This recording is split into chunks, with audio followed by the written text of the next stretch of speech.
Please join me in the Pledge of Allegiance. I pledge allegiance to the flag of the United States of America and to the republic for which it stands, one nation, under God, indivisible, with liberty and justice for all.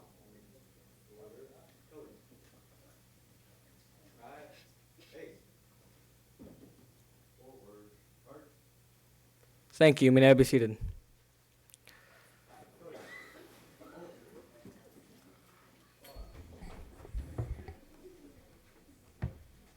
Thank you so much for being here. Do you want to? Let me go. Yeah, I mean, unless you want to speak about JROTC, give us a little. I would love to. Be more than happy to hear from you. Good evening, ladies and gentlemen. I'm Andres Felix with Novatos High's Air Force JROTC program, and tonight I would like to take a moment to explain to you what we do and the impact that we have in the community. So personally, I have seen many students that walk through the program that some may consider uncool, unpopular, or unimportant suddenly find good new friends, a boost in self-confidence, and most importantly, a sense of belonging. Students here are motivated to not just become better students, but better people as well. We accomplish this through teaching leadership and organizational skills. And we are also importantly taught to be a second family for those who may need it. Moving on, the heart and soul of JROTC are the events. Some events include our sporting tournaments, such as the baseball tournament, social events such as military ball and chili bingo, and most important to us, the community service events such as Memorial Day and Veterans Day. The cadets are the ones who are behind all these. They plan, run, and critique the events. And we gain so much valuable experience about the real world just by doing these. JROTC has shaped me and many other students to become the great people that we are today, and for that, I am eternally grateful for the existence of the program. Ladies and gentlemen, thank you very much. And thank you, Cadet Felix. My name is Lieutenant Colonel Patrick Clark, and I arrived here in October to be the senior aerospace instructor, and I just want to tag along to his comments. It's really, I think a lot of you know about the program. For those of you who don't, it's really an amazing program. The reasons that cadets join the program are as varied as the cadets themselves. But one thing I find common to the experience is that, gives them a sense of community, gives them a safe, secure place to kind of navigate high school and help navigate life. And I was amazed that Master Sergeant Munch has a alumni dinner in December. 25 former cadets showed up to that alumni dinner on just, to reconnect. And so it had such a positive impact on their life. I've talked to countless parents, some of them who don't even have cadets in a program, and they've echoed the same thing, that, their kid walked around lost at high school for the first 3 days, stumbled into ROTC, and then spent the next 4 years, which is really important in the program, like Cadet Felix said. It's cadet-led. So nowadays, with a lot of kids, because of the employment things and that, they're not like my generation when we all had jobs working through high school. So the ROTC, for a lot of these people, gives them practical experience that is going to be applied in the real-life world. And we're just so proud to be part of this program, and it's been very supportive at Novato and with the community, and particularly Susan Miller and the BBCA. Thank you.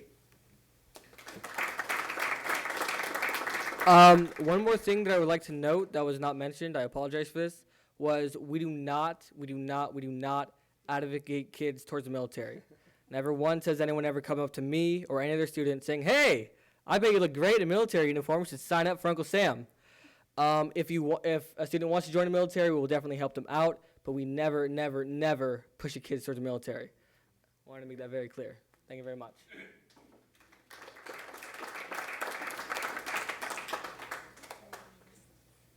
All right. Well, we really appreciate the JROTC program being here, and I know this district and this board really prides themselves on the diversity of programs that we have, and this is just one of them, and we are very proud to have it here in our district. So, all right, we do need to do some work here as a board. We need to report out our closed session announcements. The board did meet in closed session, so if we could have those from Trustee Aguila.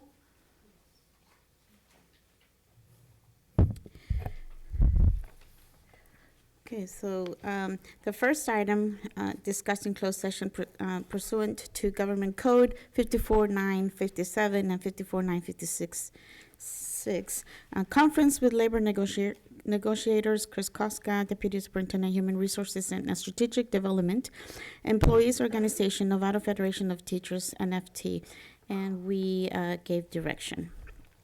The second item discussed in closed session pursuant to Government Code 54957 and 54956, conference with labor negotiation, Chris Koska, Deputy Superintendent, Human Resources and Strategic Development, Employees Organization, California School Employees Association. We also gave direction. And the third item discussed in closed session pursuant to California Education Code 35146, review students' education placements, cost and pursuant to IEPs or agreements, and that was information only. All right, thank you. Approval of the agenda. If I could get that. Okay. I'll move the order of business, and with one note, the printed agenda is slightly different than the online agenda under 15. So so approval of schematic design is one, approval, the item number D is going to be approval of the Than's warehouse renovation. That will be item D, not Okay. item B. With that change, And then item C will become item B. right, the rest will move up. Yeah, and item D will become item C. Just so it matches what's on agenda I think the online. agenda online, the online's corrected. Yep. The printed documents people may have picked Okay. up were not consistent. With that change, I'll Yep. move the agenda. All right, Order of business. I'll second that motion. okay. So we have a first by trustee Millerick, a second by trustee Nell to approve the agenda with just a reorganization to make sure it matches up with agenda online. All in favor? 7-0, or 6-0, excuse me. Trustee Mack is not here this evening. He is traveling for his work. So moving on to our consent agenda, or actually this refers to anything that you'd like to speak before the board. If there's something that's not on the agenda and you'd like to speak, please fill out a blue card. They're over there on the cart behind the screen here. I have a few cards already that are for non-agenda public comment. And if you'd like to speak for an item that's on the agenda, please fill out a blue card as well. And we'll make sure we put you in the spot where you can speak, and you have 3 minutes to speak before the board. We have a timer right here, and we really would like you to really stick to those 3 minutes if you could. Otherwise, I kind of have to cut you off at some point, but 3 minutes is our rule. Consent agenda for the board. Is there anybody that would like to pull anything for consent? Trustee Gasson? So I'd like to pull 3 items, if I Okay. may. 16D, All right. 16, or do you want me to say what it is, or? No, you can just say just how you're doing it. Hopefully the numbers are right. I got, Yeah, they are. okay, 16E and Okay. 16F. Okay, so I can just quickly, D is the Naviance license contract, E is the, no. E like Edward. Yeah, that's what I said. And E is the F&G design and drafting services. It's their contract, and that is for San Marin. And F is for the same thing, F&G design and drafting services, their contract for Novato High. Correct. So we have D, E, and F by trustee Gasson, and I will be pulling item C, which is the revision of our board meeting dates. Anybody else? All right, and we do have some documents in front of us at our table. The minutes were revised, some minor revisions, nothing extreme, just, so those have been revised. You have a copy of those. And I think the other items we will be speaking to because they've been pooled.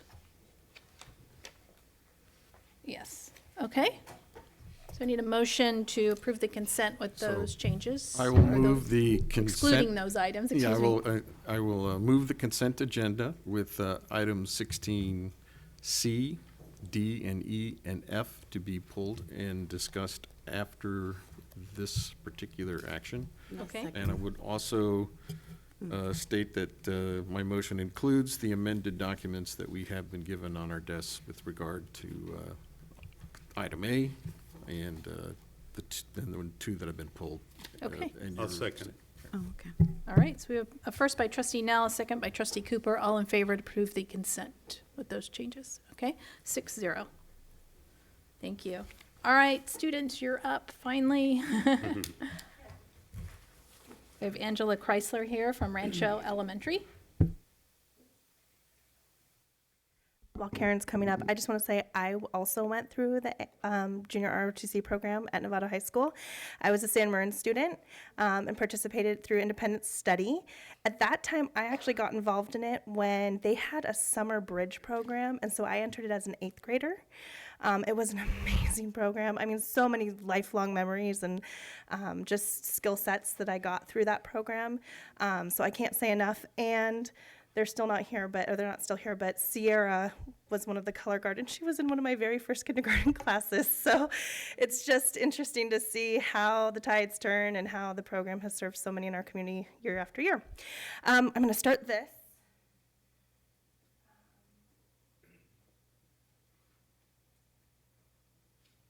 And this is just a slideshow of pictures that will go as we speak. We have tonight kind of the spread of our students in the system. We have Novato High School avid students. We have 4th graders and 1st graders from Rancho. I'm here to tell you a little bit about the partnership that we have with Novato High School. One of the luxuries of opportunity that we have as Rancho, where we're located, is to become pillars of the community. So we have students that come to us from Novato High School throughout the week. We have students from Marin Oaks that come to us throughout the week. We go to the Marin Convalescent Hospital over by the Margaret Todd Center and sing and dance and perform and give Valentine's and Christmas and holiday cards to those folks there. And so we're going to highlight one of those community outreach programs that we have for you. Karen Fremantle worked with Jen Marsh-Russell to bring the senior walk several years ago, where our seniors come to us, our final in motion or final Friday flag, and they walk in their caps and gowns and sort of promote the graduation spirit to our students at the end of the year. And so out of that came another opportunity that we thought, how could we get that going sooner and develop some deeper meaning relationships between their students and ours. So Karen's going to speak a little bit to that. Good evening. Working with 4th graders, it's sometimes hard for them. I mean, they're 9 and 10, and the future seems so far away to them. And as we've been talking about all these big C's, collaboration and communication and all these things, trying to connect those things in a meaningful way to them and why they're important to learn, I was always looking for opportunities to do that. And Jen and I had talked at various times about the blessing it is to have the high school so close to us and the opportunities that affords us. And we've been looking for ways to allow her kids to be mentors to my kids. Some of my kids don't have older siblings. Some of my kids don't have guidance always that they need in their lives. And we thought, what a great opportunity to really put the beauty of being a unified school district into play. And so also the beauty of being neighbors is she and I sat up until 11 o'clock one night, like trying to figure out how we could make this schedule work. And it has been an amazing experience. My kids are, I call them my little Pavlovs on Tuesdays at about 10:35. We're in the middle of finishing up, and all of a sudden I'm seeing like these big neck stretches that are looking to the windows, and finally they can't stand it. And one of them will say, "Are the big kids coming?" Like every week, and if it's raining, they get really nervous that they might not be coming, but they love it. And as you can see, they have had the opportunity to come in and buddy up with my kids and work on writing skills. They do recess with them, so the big kids play with our little kids at recess and just give the kids some interaction and a vision to see where they're going. And some validation for me as their teacher, as a little bit of backup as to why we are learning the things that we're learning. So it's been a really incredible opportunity. I would love to find ways to expand it where we can really pair up kids who need a mentor with maybe an older kid who needs an opportunity to be a mentor.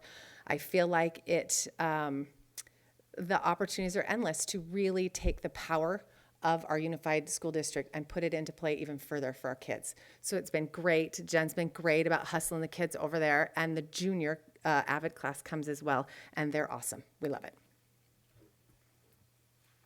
All right, so we're going to get some student stories and get their voice into it so you can hear a little bit about what their experience is from their perspective. My name is Brittany Navarro. I'm a senior in AVID at Novato High. Basically, like they said, it's a really good opportunity for not only the kids, but for us to basically become role models for them. I remember when I was a kid, I used to have the big kids come to our school, and I used to love it. So I understand why they love it as well, because they have like people who can influence them and become really good, respectful role models, as like I said. Basically, we're enhancing cultural competency for them. They normally don't hang out with other kids, but we're allowing them to integrate with one another and really be aware of like the good opportunities they have to build good relationships with one another, basically. Hi, I'm Yaki. I'm a senior as well, and I'm an AVID. And so while we participate in Rancho, I've noticed that the communication skills of many of the fourth or fifth graders or even third graders, it has really increased. We notice, especially when we go into the classrooms and revise their essays, they give us their ideas, but we also help them. We're like, oh, what if you change this or do this? And they also express their ideas to us, and they know how to take that feedback, that positive feedback, and change it into something good. Hi, my name's Priscilla. I'm also a senior in AVID. And well, my experience at Rancho has just been amazing. I love kids. I love spending time with them. I have 2 little sisters at home, 2 sisters, but I've always wanted a brother. But so when I'm at Rancho, I made a little best friend, Adrian. I love spending time with him. The first day I remember I went, he came up to me, like, ran, and he's like, "What's your name? Like, let's play." Like, it was just awesome. It was like it was meant to be, you know? But I love this. I love going to Rancho because I feel like it's helped me, like, be a role model, like, leadership skills that can help me in the future, you know, when I'm a mom maybe. But it's just been amazing helping them out and, like, being there for them, you know? Hi, I'm Cassie, and I'm a senior in AVID too. And when I go to Rancho, it's really cool because I get to see how like I was as a little kid and how competitive I was, and how sometimes when you're playing a sport or you're playing with your friends, you take it a little overboard. So what we try to focus on is good sportsmanship, and we try to focus more on how they talk to each other when they're playing sports and how they could turn that into a positive thing instead of it being kind of more negative. Hi, my name is Hugo Perez, and I am a junior, and I'm in AVID. So personally, I love going to Rancho to play with the kids. Well, when we play basketball, sometimes they get mad, and we just help them make decisions so they become better, and like so they don't get mad at each other. So yeah. Hello, my name is Jose Reales, and I'm also a junior. As Hugo said, as well, we show the kids that, like, you know, losing is not, you know, what matters, or like winning is not, like, you know, you're not gonna get anything out of winning. You know, it's just a sport. You know, you just need to, like, spend the time and, you know, enjoy yourself with your friends, you know. And coming from me, like, I do track, I do football and soccer, so, like, you know, I've been through those parts, and I lost games, I won games. You know, it feels good to win, but I also, like, you know, I show them that, like, winning doesn't really, like, improve you, like, you know, your skills, or show that you're better than somebody else. Because, like, when I was younger, I always wanted to be better than somebody, and, you know, like, now that I'm, you know, in high school, I learned that, you know, being better doesn't mean that, you know, that you're better than somebody else. It's just everybody is different, and, you know, some people have skills in different things. Somebody has, like, you know, like, for example, I'm good at, like, running. Somebody might have, like, you know, good knowledge in math, English, you know, like, I just like showing them that, you know, everybody is good at something, and not everybody is gonna be perfect at the same thing that you guys want, like, you know, that you want to be at. And I like going and helping the kids because I have 2 little brothers, and when I was younger, I never had anybody to play around with me or like to tell me what to do or like guide me, and I still don't, but I'm pushing myself by myself. And when I go there and I help those kids, I feel like, like I feel like I'm doing something that somebody never did that for me. So like, yeah, that's what helps me out. Thank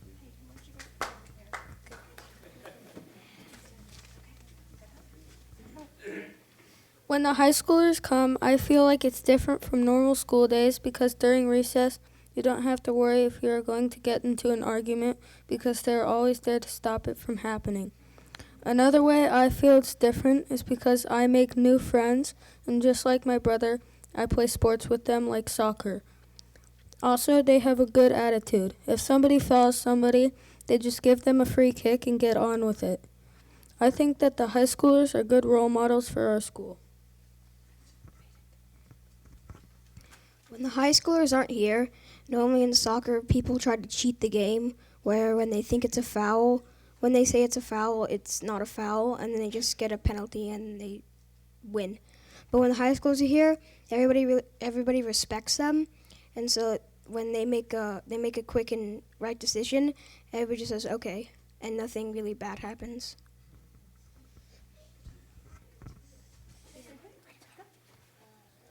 Let me hold the microphone for you. Go ahead. Ready? Talk about Max. Max. You want to read it or you want to talk about it? I like playing with Max because every time he misses a shot, he lets me get the view. Max is also a very nice person. Max can be very funny. I like playing with the teenagers because they're taller to hold the jump rope and ice cream soda. Anything else? Okay. All right. Talk about chess.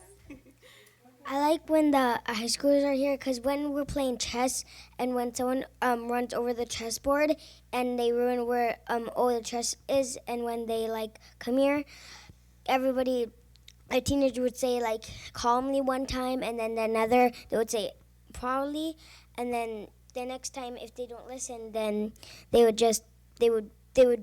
person that was being rude would just get more in trouble, and then the other person would do bad, and he would be the one that is in trouble.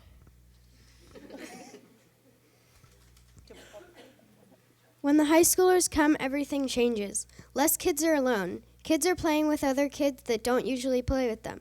Arguments stop and school is peaceful. Everyone has a chance to play. This program helps kids have someone to look up to. With the high schoolers here, it's easier to have fun with less conflict. And when we're feeling lonely, they come and cheer us up.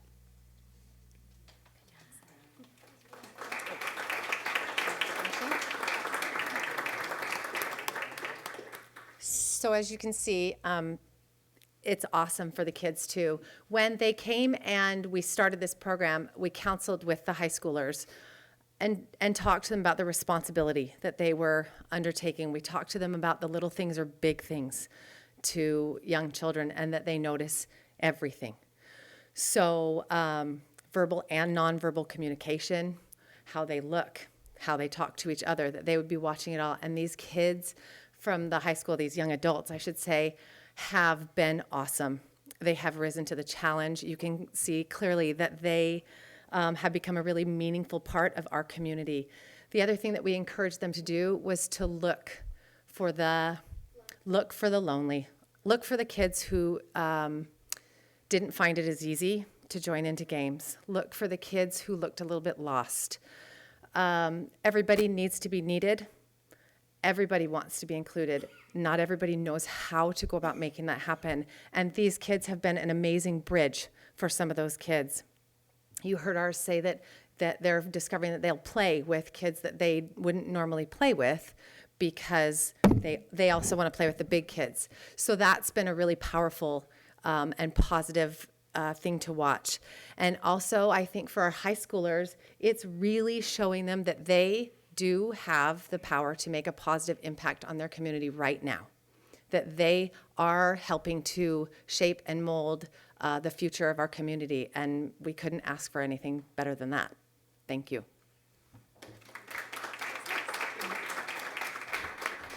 One last thing I have to add is that our yard supervisors, the Tuesday shifts, everybody wants them. They're like, can they come every day? Because I'll tell you, the office is very quiet at lunchtime. It's been very quiet since they've been, even on the other days that they're not there, because the skills that are transferring are amazing. But popular day to work the yard supervisor shifts because it makes their jobs a lot easier. They also walk over on rainy days, much to the high schoolers' chagrin, I'm sure. But we have a high schooler in every single classroom, organizing games, kind of keeping the calm, and just so incredibly helpful. I mean, they don't even realize how helpful their impact is and the trickle effect that it has. So thank you. Great. Yeah, we want a photo. If we have the Novato High or Avid students in the back and the Rancho students in the front, have 2 rows. You can go in front of me so you can cover me. That was really good. It was so good.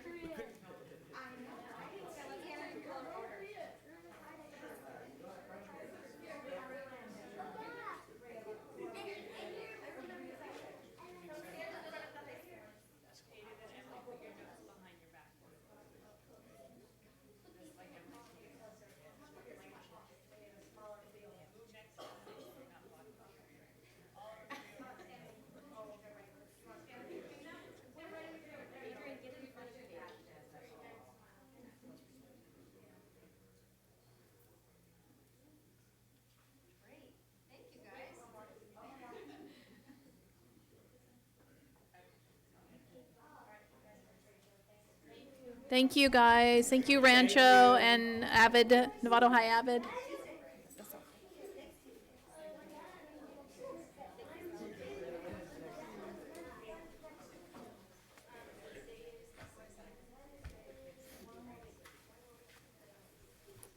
Thank you.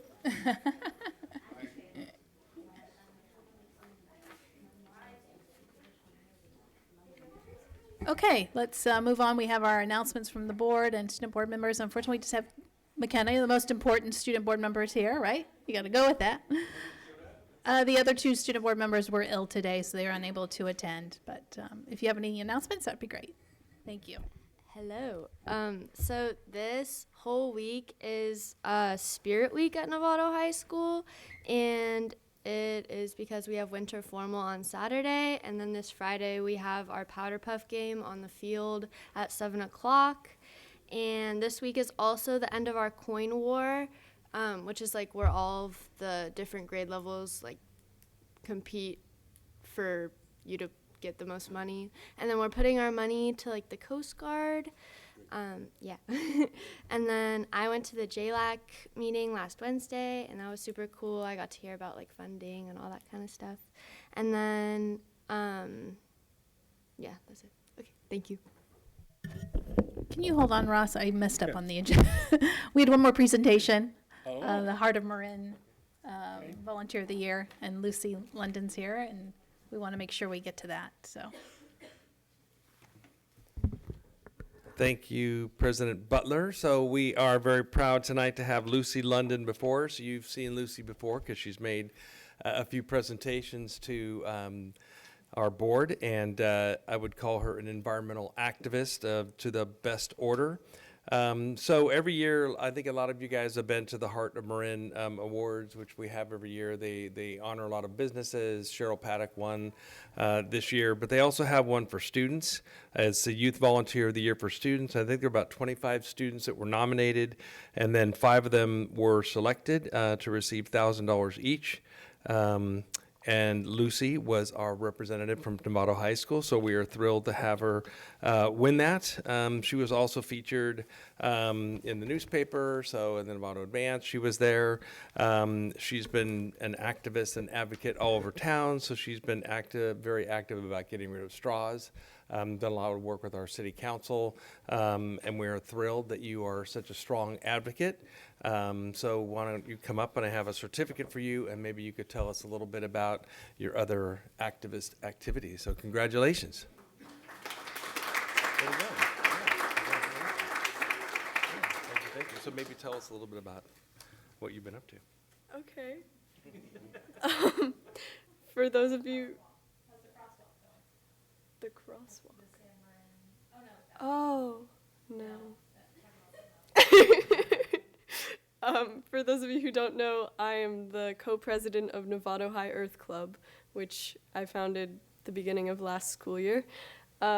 We have been working on getting Novato High green certified through the California Green Business Program, which means improving sustainable initiatives around the school campus. The largest thing we need to get done is getting recycling and compost next to every trash can. We have no compost, and we only have like 8 recycling bins with like 40 trash cans, so it doesn't make sense. And we are, yeah, those are the 2 big things, the goals this year. I haven't heard much about that. I need to contact the city council. Yeah. That's good. Congratulations. Thank you. Yeah. Oh, can I get a picture of the 2 of you, please?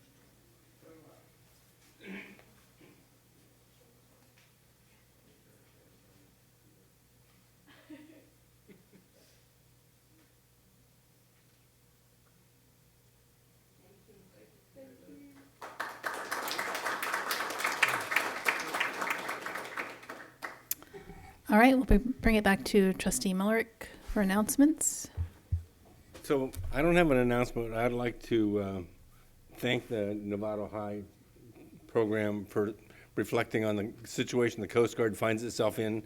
They were one of the only military service not getting paid during this shutdown, and the significant housing, Coast Guard housing population lives in Novato and goes to Hamilton School and Novato High School and San Jose Middle School.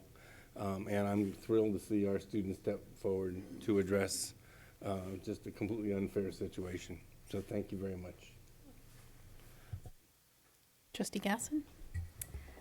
So a couple of things. I just want to say thank you, Jim, or Superintendent Hoba, for the State of the District. That was great. I attended that. And also appreciation. I had the opportunity to tour Linwood on Friday, I believe it was. That was great to be on campus. I had never been there before except for softball. So that was great. I also, even though my kids go to Sonoma and Pleasant Valley, I attended both PTA meetings, and I just always find it just so helpful and informative, and really encourage people to attend. You just get so much information out of there, and the principals are there, so you get a lot of extra information. And I also wanted to say thank to Mike Willard for taking me on tour of Novato High School in San Marin. We did that yesterday. That was really helpful. I had not really been on much of the campuses. So, Trustee Neal? Yeah, I got a few things to cover. I did meet with the School Fuel as your representative yesterday, and I just wanted to let everybody know that it's a really solid group working hard and raising money for our schools to put on music and art classes. And I just think if you ever get a chance to thank them or see them somewhere in town, please let them know that you appreciate the work that they're doing. The tour in Novato is coming up again, and I don't have the date for that, so I regret that at this point, but it's May 4th, okay, good. And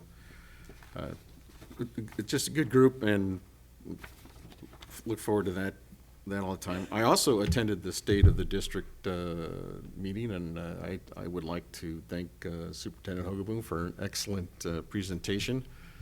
It's too bad we couldn't, actually, I'm grateful we didn't have the whole Pelosi Trump thing going on, but it was, we had control of the room, but it was, we had an excellent turnout, and it was a great way of explaining how the district works and what our issues have been and coming.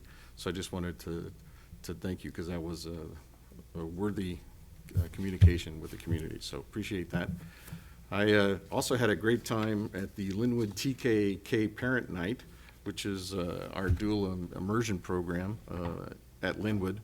There were, I didn't count, but Trustee Butler was there as well, but I think we had 50, 60 parents, literally kind of out the door, level of interest in that particular program, and it sounds like they're off to a great start, and I look forward to the success that Melissa Diaz is bringing there to that school, so I appreciate that.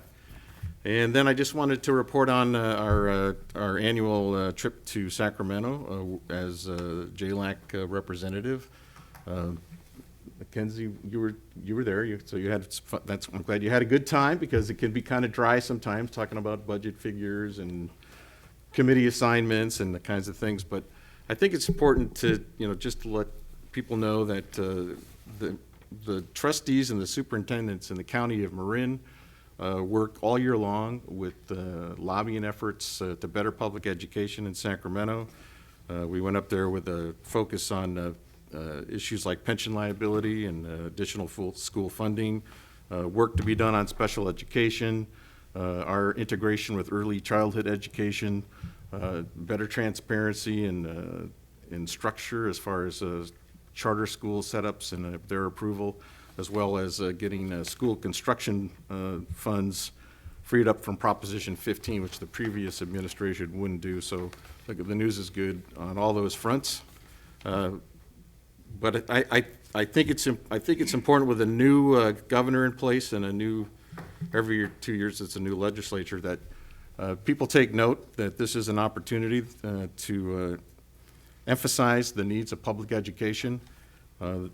We had an opportunity to meet the chief of staff for the new superintendent, Tony Thurman. We also met with the chief of staff of each of the Senate and Assembly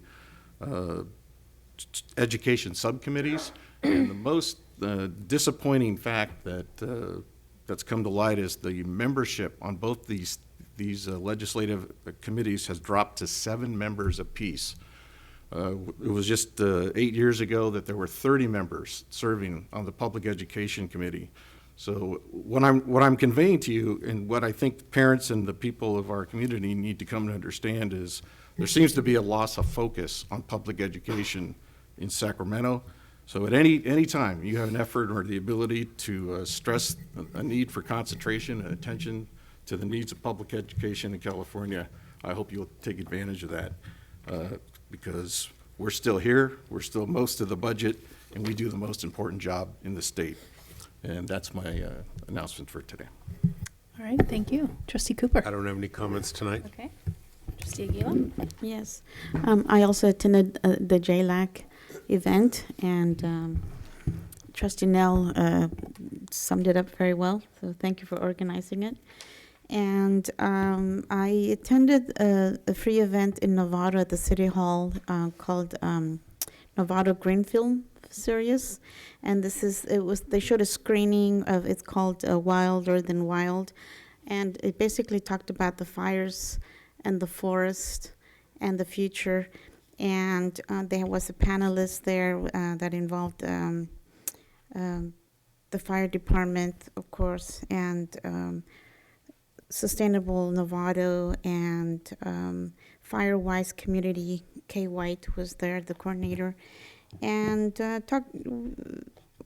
some Rotary members were also there, and some City Council members were there, and talked about how fuel buildup is causing some of these fires, and it's not only the forest but also the urban areas, and so we need to take a look around our homes.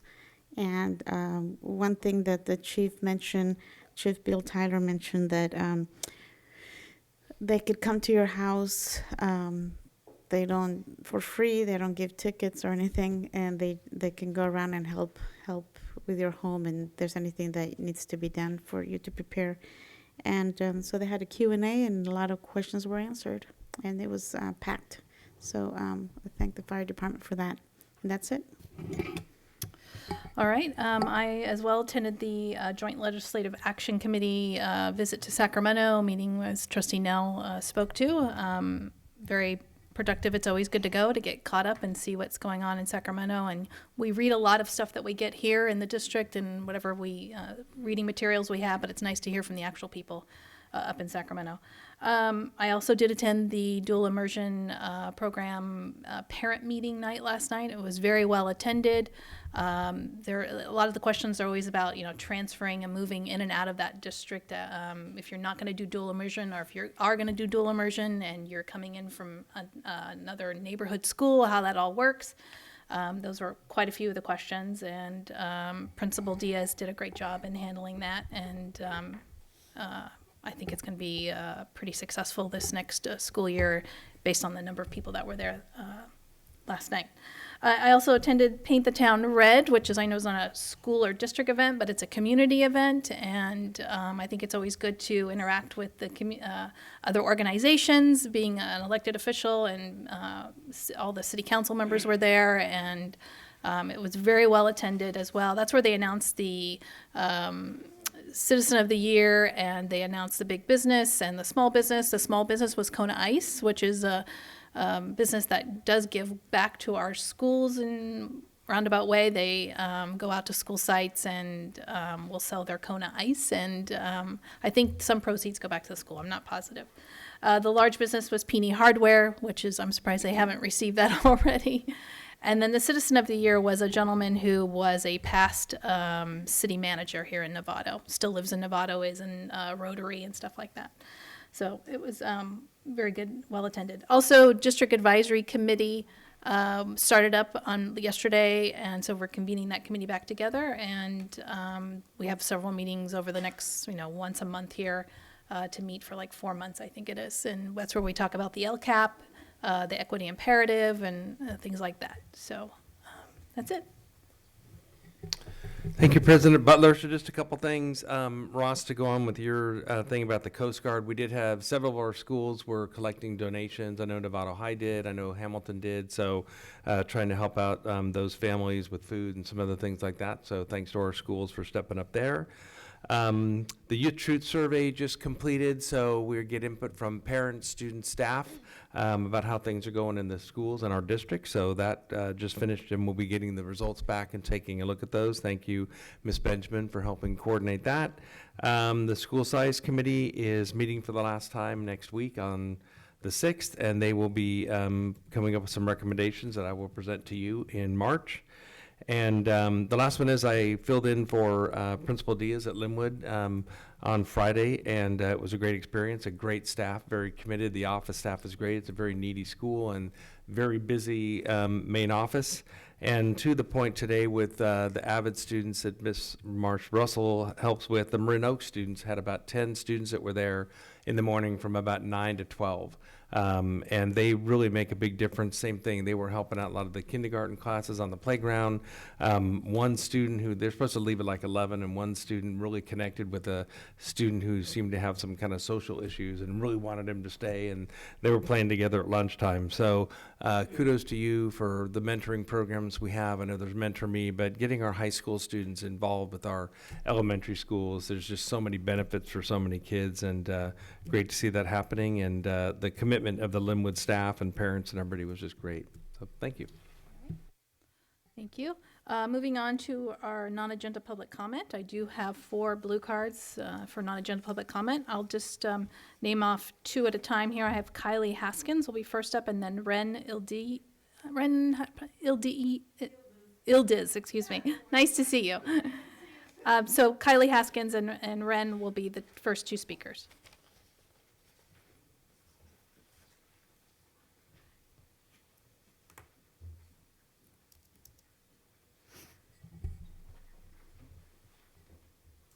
Hi there, my name is Kylie Haskins. I'm a Novato resident, and my son is a sophomore in the North Bay Innovation School at Novato High School.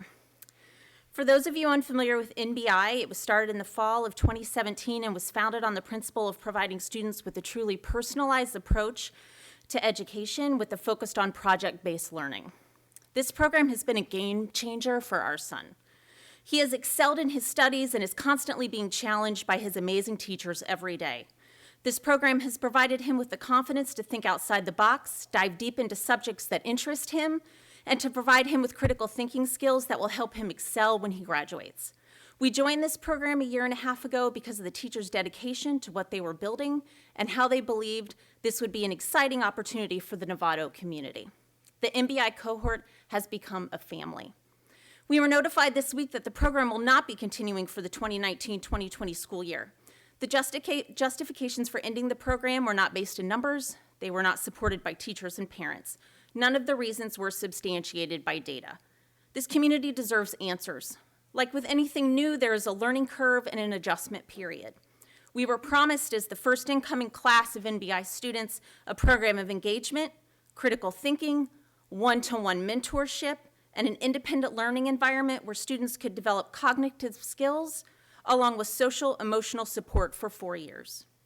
What we received from the administration was a lack of transparency, a refusal to let the parents help, and a lack of resources to support the teachers, and a complete absence of marketing of a new but highly successful program. Our fantastic, passionate NBI teachers have put their heart and soul into this program. They have devoted their own time and money to see this program succeed. Our students have taken a leap of faith and have been rewarded with a support system of teachers that challenges them, knows them, and cares about them. We want this program to succeed, and we won't accept giving up. I have 2 asks of this board this evening.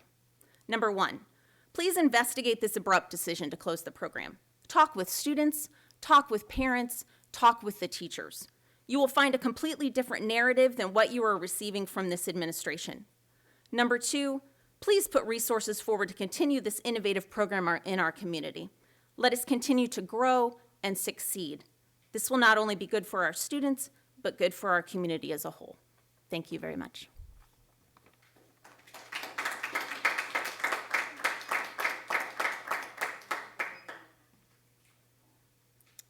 Good evening, everyone. Worst thing to do. I'm an MBI parent, and I'm here tonight to ask you guys not to close the program, MBI program, please. When my son came home with the MBI news 2 years ago, I had my doubts how it's going to work out. Is my daughter, because it wasn't for him, it was for my daughter, was she going to be responsible enough? Is she going to fit or not? I had my doubts. But the program manager was Mr. Corey, and I have a great deal of respect and trust to Mr. Corey. With the closed eyes, we just jumped into the MBI program. Since then, it has been a great experience for my daughter. She's not complaining coming home. She's not crying coming home because she was bullied again. And it is not for me to send school because it's easy. She wants to go to school. She's learning because she's doing all those projects. The projects that enabled her to do, she does every assembly in our household right now because she learned how to do things. She learned how to read instructions. She learned so much, so different way in this program that enabled her to be more successful, more trusting herself. When she learned the school was closing, she called me on the phone and she asked if she could go to the Terra Linda High School. When I asked her why, she said, "Mom, all Nevada students are the kids bullied me for the years. I don't feel comfortable going into that crowd. I feel safe in MBI program." When ROTC program members and AVID members were representing their programs, all they said inclusive, all they said feeling comfortable, feeling included. And that's how she feels in MBI program. And I know that. I know her friends, and I know that she's not alone. She feels heard by her teachers. She feels secure. She feels safe. And she's learning a lot. She loves to be in that school, in that program. Please don't take it from her and then friends like hers. Goodbye. And then the last two speakers, I have Alyssa Finley and John Moran, I believe it is. Okay.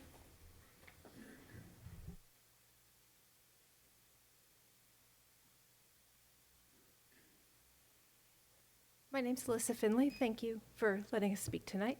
My daughter is part of the NBI program. We actually came to the Novato High School. She was originally accepted into MSA last year. We heard about the NBI program as part of the initiative to bring 25 NMSA students into that program. She joined it at the beginning in a similar leap of faith to the one that my fellow parent described. And I had a really interesting experience with my very first experience with Novato High School. We came to the first NBI meeting, and there was a room full of 200 parents filling the entire cafeteria of the Novato High School to talk about that program.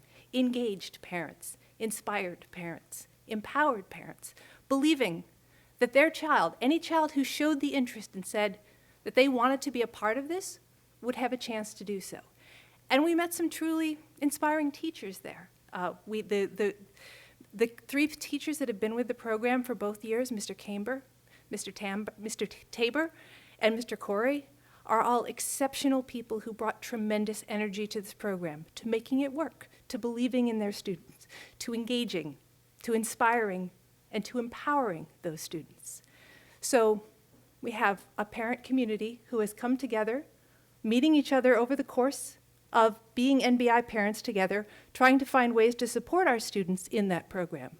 We have a student community, 100 kids in the first year, 30 in the second, 18 in the third that has now been aborted. Those 148 students, those 148 families believed in the promise of NBI, in project-based learning, in engaging, inspiring, and being empowered by the school. And I would ask, the one thing I would ask is, did we give that project the chance? Did we model the behavior that we wish that 148 students were learning and were trying to model in the way that we handled the closure of the program? I would ask you to consider whether we did, because I believe that for my daughter and for many other students, this was an engaging, inspiring, and empowering program. It's your values as a school district, and I believe that you should examine whether you fully lived up to those values with this decision. And I thank you for hearing us out.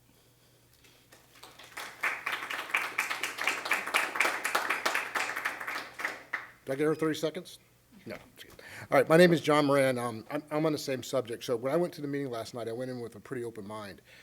But when I got there, I actually closed quickly. And without pointing fingers, what I got was hubris, right? Because I'm looking at the same people who 6 months earlier made a commitment to us that this thing was going to go forward. What came out of that meeting by their own admission was they said, well, back in when the year was starting, we knew there was problems. We got a full commitment by the administrative staff that everything was going forward. And so we made the decision to put our kid in the freshman. We already had one in the sophomore. But anyway, so I sat down and listened. So the hubris, the lack of commitment, and quite honestly, I think it was disingenuous. So now, if you go back in terms of, what came out of me that was pretty positive about was it was referenced that it was a we decision. I actually think it was an administrative decision. The teachers are put up, they struggle to find out a reason in front of their bosses. When your boss puts you up and say, help support us in these things, the response was pretty weak. One or two things are their data points that were reinforced by what the administrators were saying. But the good thing came out about it is they provided this, a piece of paper, which was the 4 reasons why they were canceling it. Actually, if you look at it, it provided the framework to refute it. I mean, the first item that came up was not enough planning. was in the beginning. It's a year and a half past that now. The planning's there. The kids are enjoying it. The platform is working. The kids are doing well. And so if it wasn't working a year and a half ago and the administration hasn't taken a year and a half, that's on them. That's not on the students or the teachers. Scheduling problems. A year and a half, you guys get paid pretty good money. I was going to bring up the salaries of the administrators. If you can't do that as an executive of a major organization, that's on you. There was a data point, and I always know, I run operations for a large company, and when people put metrics in front of me, I always don't trust the metrics when it's a very generic one that has no underlying data. And we asked a question. They said, I think the data point was 30% of the kids have D's and F's. Okay, that's one data point. What percentage of kids are actually excelling compared to the rest of the school? What are the D's and F's from? From what I understand, it's from the college preparatory class where there's problems. They're allowing those kids to redo that. So if you provide false data, actually underlying the whole reason why you're doing something, and the question of the integrity of the people providing it. The management tool. They pointed to the management tool that the company that's providing it is backing out. From what I understand, the person that was actually their liaison, that position has not been filled for a couple months. So that, once again, is on us. I'm going to impact real quick. You've taken kids for 2 years that are about to go in their junior year, trained them on a way of studying, and in their junior year, which is most critical, changing it. So I'm running out of time, but at the end of the day, my ask is have a larger session on this and allow the people to come back and talk about it. Thank you.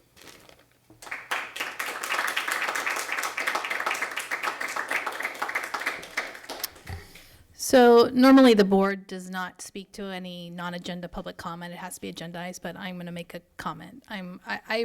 This board acknowledges the comments we heard most definitely, and we appreciate you, the parents, coming out, and even the students showing up, advocating for your school, for your program. We acknowledge that there is issues and there's deep concerns, and just I want you to know that. We also pride ourselves as a district as having very innovative programs, very diverse, having opportunities for all kinds of students. And we have very successful programs in this district. So I just want you to know, again, that we acknowledge your comments and we take it seriously. And I appreciate you taking the time to come this evening to speak before us. So thank you. Okay, keep turning my mic off and I need to keep it on. All right, so moving on to staff reports, but before we do that, based on what was pulled this evening from consent, I want to just start off with consent item just to help with staff for Jen Larson so she can get home to her little ones and her husband. This is item 16D pulled by Trustee Gasson. This is a Naviance license contract, so if we can. Just to know, husbands can prepare food for children too. He has. If they haven't eaten yet, we're in trouble. So we're going to kind of shift things a little bit. We'll take this item and then we'll go into the staff reports. Thank you. Yes. So the consent item that I brought forward was the renewal of our Hobson's Naviance contract. This will be our second 5-year contract with them. And so I believe there's some questions about the contract. Hold on. Trustee Gasson. Hi, thank you for being here. Of course. And I'm obviously new, so so a couple of my questions, and if you already responded, I have not been home. The first one was, and you just answered it indirectly, about the term of it, that it's a standard period of time. Okay, so this is what's a little bit new. So Naviance is something that we've had. This is the program that supports all of our college apps, both for teachers, students, and counselors. And so we have had this for quite some time. This is, however, the first time it's coming to this board for approval because prior to this, our contract has been paid for by school fuel. And so they are no longer, as of last April, so last year was the first year that we funded this program and are taking the expense on ourselves. So this is the first time that we're looking at this contract. So yes, we've always done 5-year blocks. We can negotiate any number of years, but if we do it in 5 years, we do get a significant price discount. And then this year, one thing that is significantly different is because we're looking at negotiating the contract, we were able to pull all of the usage reports and identify what parts of the program and the contract in the past that we are actually using. So a renewal from our typical contract from the past was actually $184,931.25 for an annual rate of $36,986. We were able to cut $77,000 from that based on what our students and teachers are not using. So our current contract for the next 5 years will be the 107, and that will be a $21,000 payment each year. The other piece on that board report that wasn't included was we're being paying for that out of our college readiness grant. I was also curious if for some reason we decided, I don't know if there's something new and shiny that is better. Yeah. There didn't seem to be a cancellation clause. Yeah. We have the ability to make changes to the contract year to year, and we do, again, based on usage reports. So last year was the first year, like I said, that it was under our purview. We were able to start manipulating the services once that was within ours, and we will be able to negotiate that annually. And the final thing was just a statement about when I was reading it, the amount due, just for board's reference, does not include the tax on that. So that could be like an additional $1,780 a year. Oh, the total price on the contract is for just the services. Correct, yeah, and not tax. Yeah. Okay, thank you for that. No problem. Thank All you. right. Do you want to move that item? You can go ahead and move. Yeah? Yeah. Just say I would like to move items.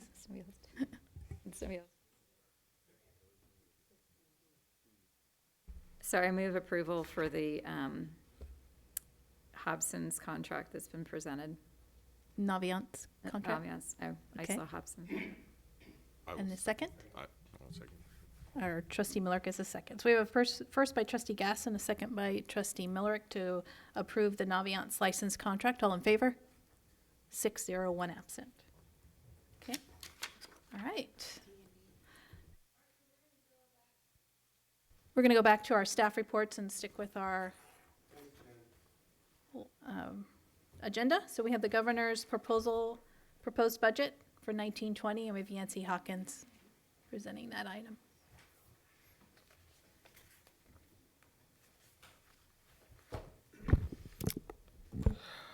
All right, bear with me. I have a little bit of a cold, but I'm here tonight to present the January governor's proposed budget for 2019-20. As you guys know, this is Governor Newsom's first budget. I think we've all gotten used to how Governor Brown has done things, and so there's a little bit of new spice in our life with Governor Newsom. And the first thing I wanted to do was pull back a little bit from the education proposal and just talk about the overall state budget in a few different ways. Proposition 98 is the guarantee, really the minimum guarantee for education. Functionally, it has become the maximum that schools have received over the last 20 years. But in the Great Recession, with the decrease in Proposition 98 guarantee each year, it pretty much guaranteed that public education would take the largest of the cuts during the Great Recession. One thing that Proposition 98 did was it creates a maintenance factor when there are cuts in public education. And those maintenance factors, so while we were the toughest hit during the Great Recession, when the economy did start to increase, that maintenance factor or that deficit had to be repaid to schools. And so when Governor Brown implemented the LCFF in 2013-14, he really had some pretty large increases in LCFF or in Prop 98 guarantees to help him implement that. The other thing that those large increases in Prop 98 was able to do was hide some of those state-mandated increases in our public pension systems, STRS and PERS. And so those first couple of years saw some pretty healthy increases in the Proposition 98 guarantee, but a huge portion of that going to fund those state-mandated increase in pension cost. We have now fully implemented the LCFF as of 2018-19. And the other thing that we have done is we have fully, the state has fully paid off that maintenance factor. And what that means is the increase to Proposition 98 will be pretty much limited to a COLA-only environment moving forward. This is important, obviously, for us because those the state mandated increases to our pension systems are not quite finished yet. But it does bring a different dynamic to this year's state budget. The other thing that I did want to note is that's a little bit unique is, and I'm not going to get into the details of it, but there are 3 tests to the Proposition 98 guarantee, and you fit under one of the 3 tests. We're in a little bit of a unique year. We're in a test 1 year. It's only happened one other time in the last 20 years. The important thing to know about a test 1 year is that we receive a certain portion, a fixed portion of the state revenues. And why that's important is that in the last 5 or 6 years, our Proposition 98 guarantee wasn't very flexible between the January and the May revision to the budget because it wasn't totally based upon total revenue projections at the state level. So being in a test 1 year, we are more vulnerable both on a downside and an upside to revenue shifts at the state level for 2019-20. To go into the specifics of the budget proposal, there were a lot of things discussed, but in what they mean to us, there are 3 important proposals. The first is a little under a 3.5% COLA. This 3.5% COLA uses almost all of the increase in the Proposition 98 guarantee. The second is a proposal out of non-Prop 98 funds. And this is an interesting one to follow because this is one of the first education proposals that has sat outside of the Proposition 98 guarantee in the last 20 years. And the governor proposed $3 billion, of which $700 million he proposed $3 billion to help offset the increase in the state mandated increases to the STRS retirement system. Of that, $700 million was a direct buy down of a 2-year rate.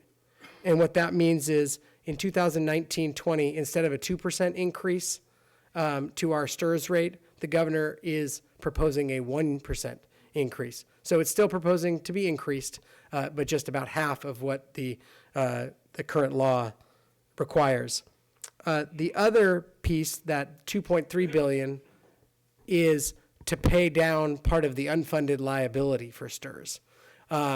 And the projections on that are that paying down this, it's like paying a lot off on your credit card or paying a big chunk of your mortgage down to get the payment down. It will lower our long-term rate by about 0.5%. That's the proposal. The third, and I want to be really clear that this proposal is by far the least cooked of the 3 proposals, but it is to increase special education funding. And on the surface, that sounds great. As we know, the state and federal government fund less than 40% of the cost of special education in the state of California. And so new revenue sounds like a pretty good deal for districts. The problem is this is not funding to help pay for that other 60% that is coming out of our general fund as a contribution to special education. It was provided for new and improved services. And while that's great to have new and improved services, that isn't a net impact to our budget.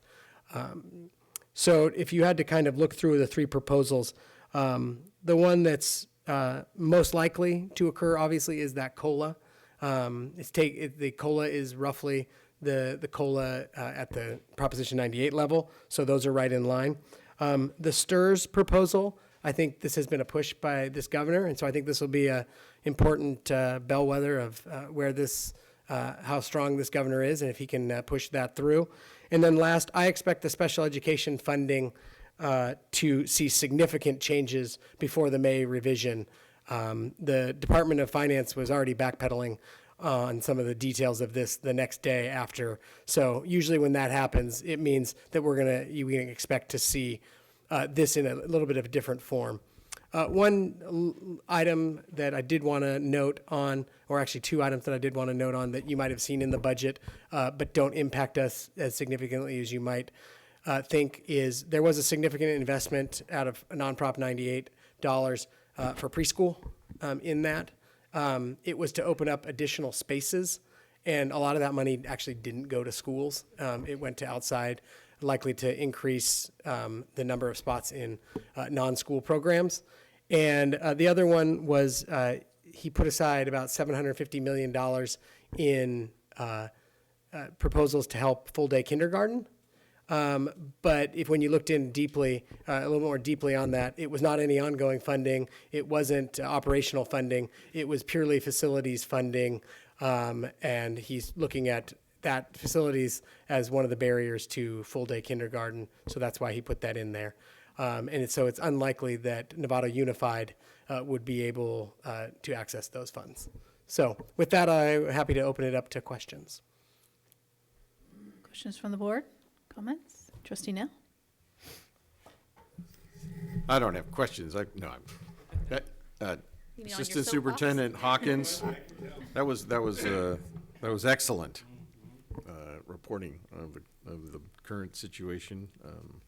I think at this point, I mentioned earlier, lack of interest of our legislators to participate on the education committees. I think that some of the things that you talked about, how over the years,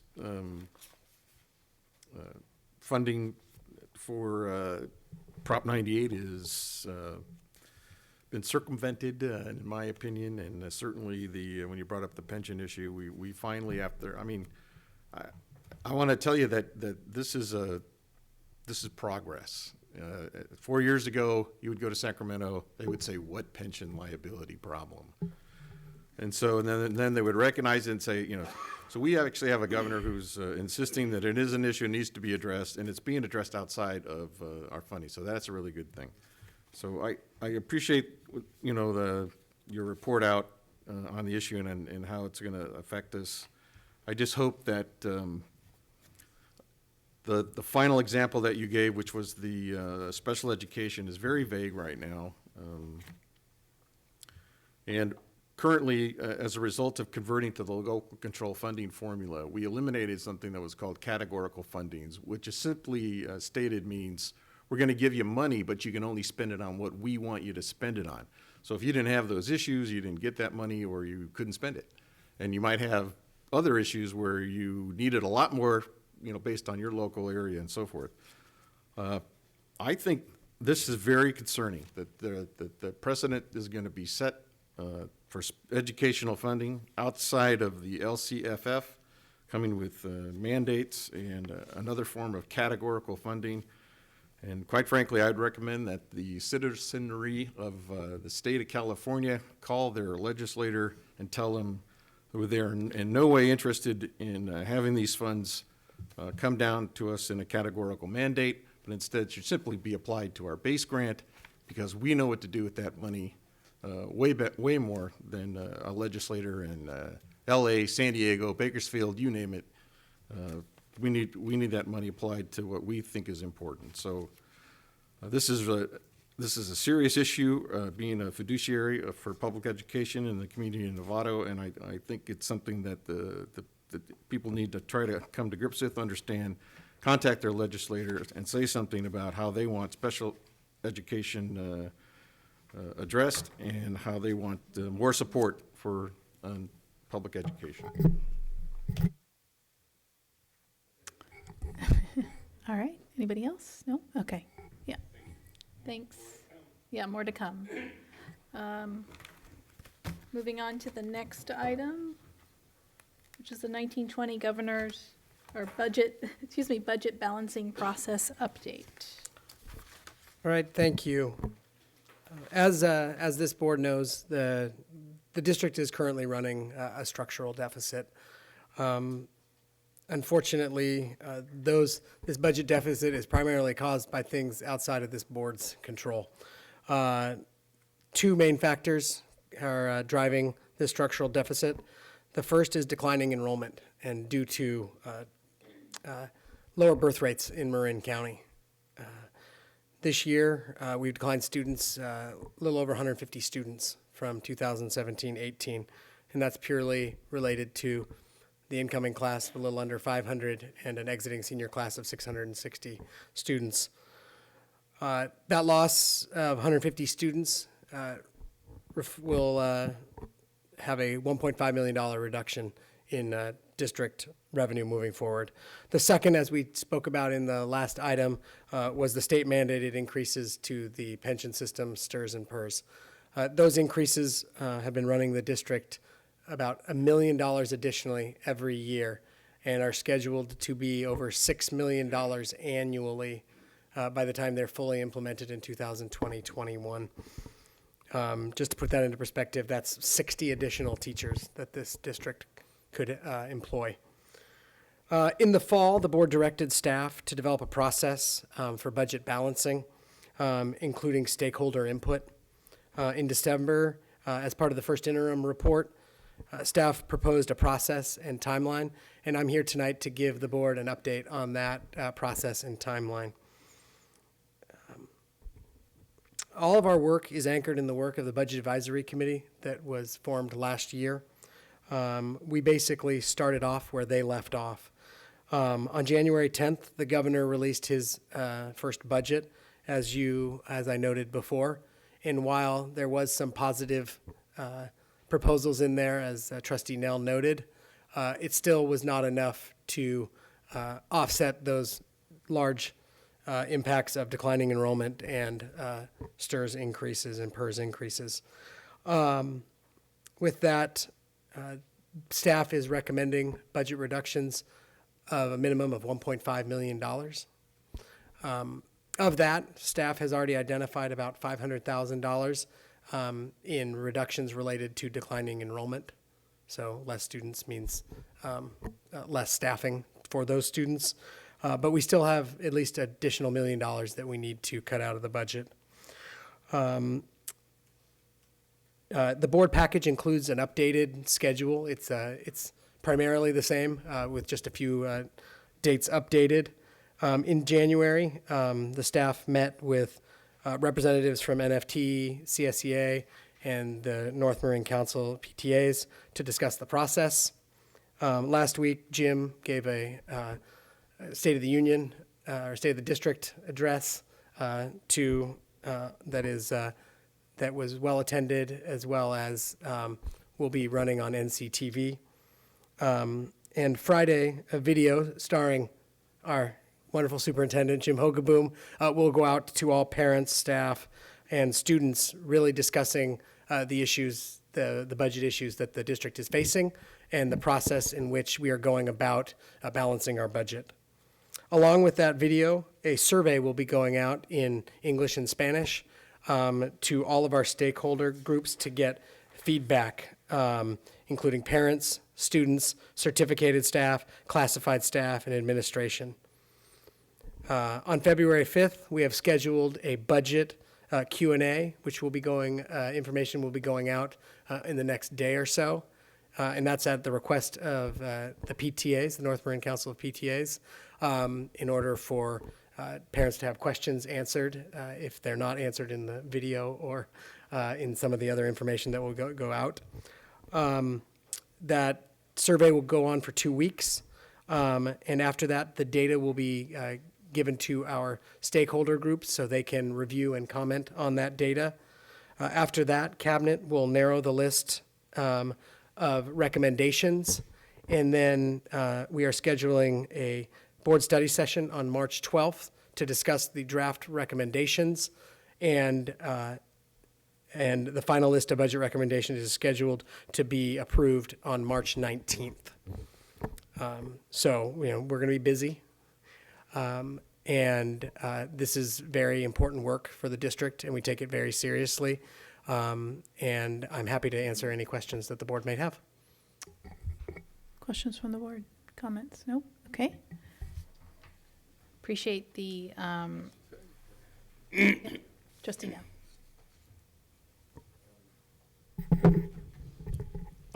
I know you've given us the stakeholder list before, but just maybe run it by us in general terms, but specifically you have employees, parents, but maybe a little more specific as to who's working with you on this committee.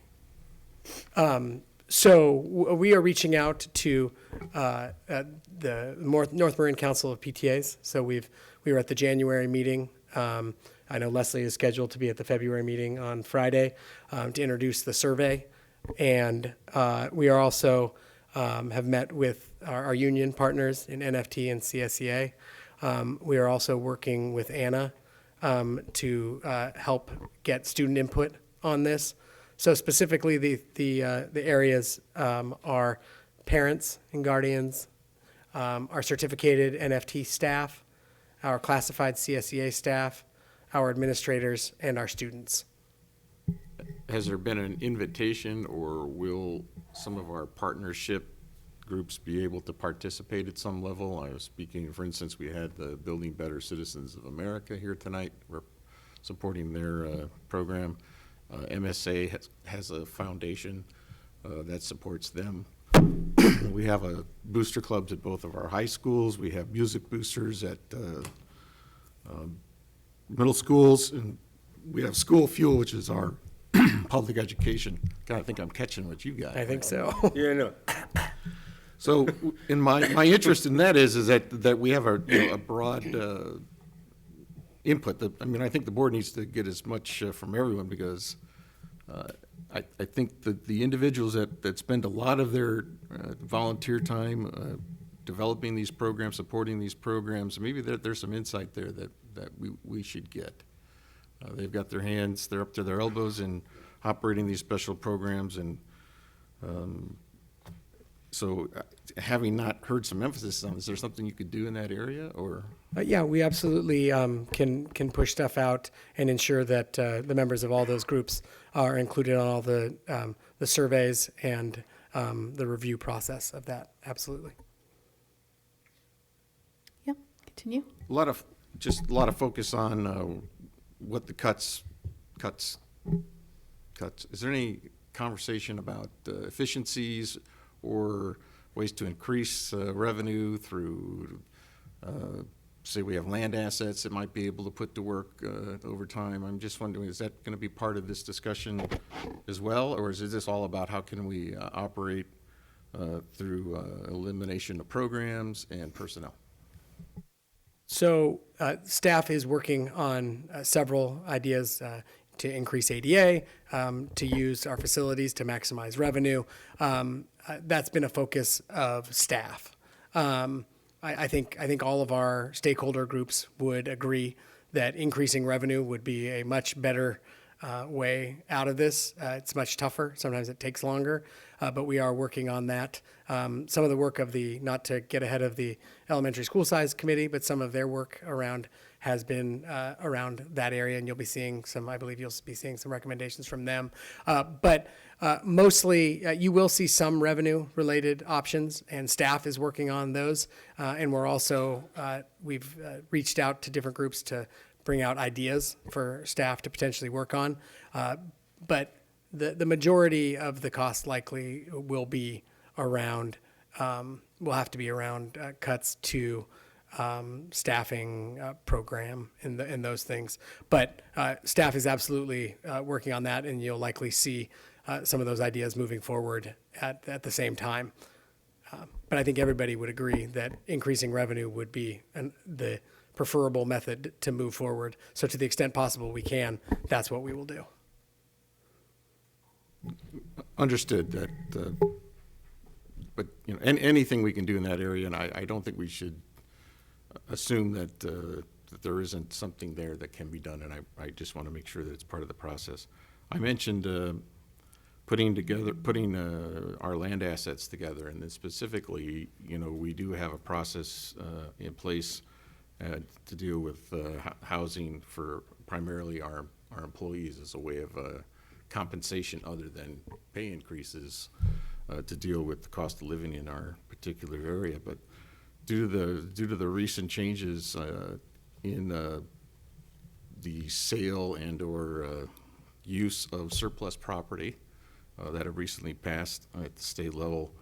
I think it's something that we should put on the table, and we should offer the community options or ways of supporting the district would be to have these lands not be so dormant, but maybe they can be put to work in a way that would generate revenue for us. So Absolutely. Is that possible that we could do that? Yeah, the superintendent has been working hard on potential ways to do that. And obviously, in the greater Bay Area and California in general, the cost of living is very high. And if we can find ways to make that a little bit more affordable for our staff, that might be a way to attract and retain some really great teachers and staff. So specifically, what I'm asking of the board and staff on this particular issue is that we're not analyzing that issue in a vacuum over here. We are actually discussing that as part of this budget balancing process. I think it should be tied in. We should certainly make people who are less familiar with how things work in the public sector aware of what's different or what can or can't be done and the timeframes, et cetera, in the context of the budget process. And I'm just sort of wondering if you think that might be something that a general consensus would. Trustee Nell, I have just one comment. Can I make a comment? Trustee Millerick had a comment, sorry. had his hand up.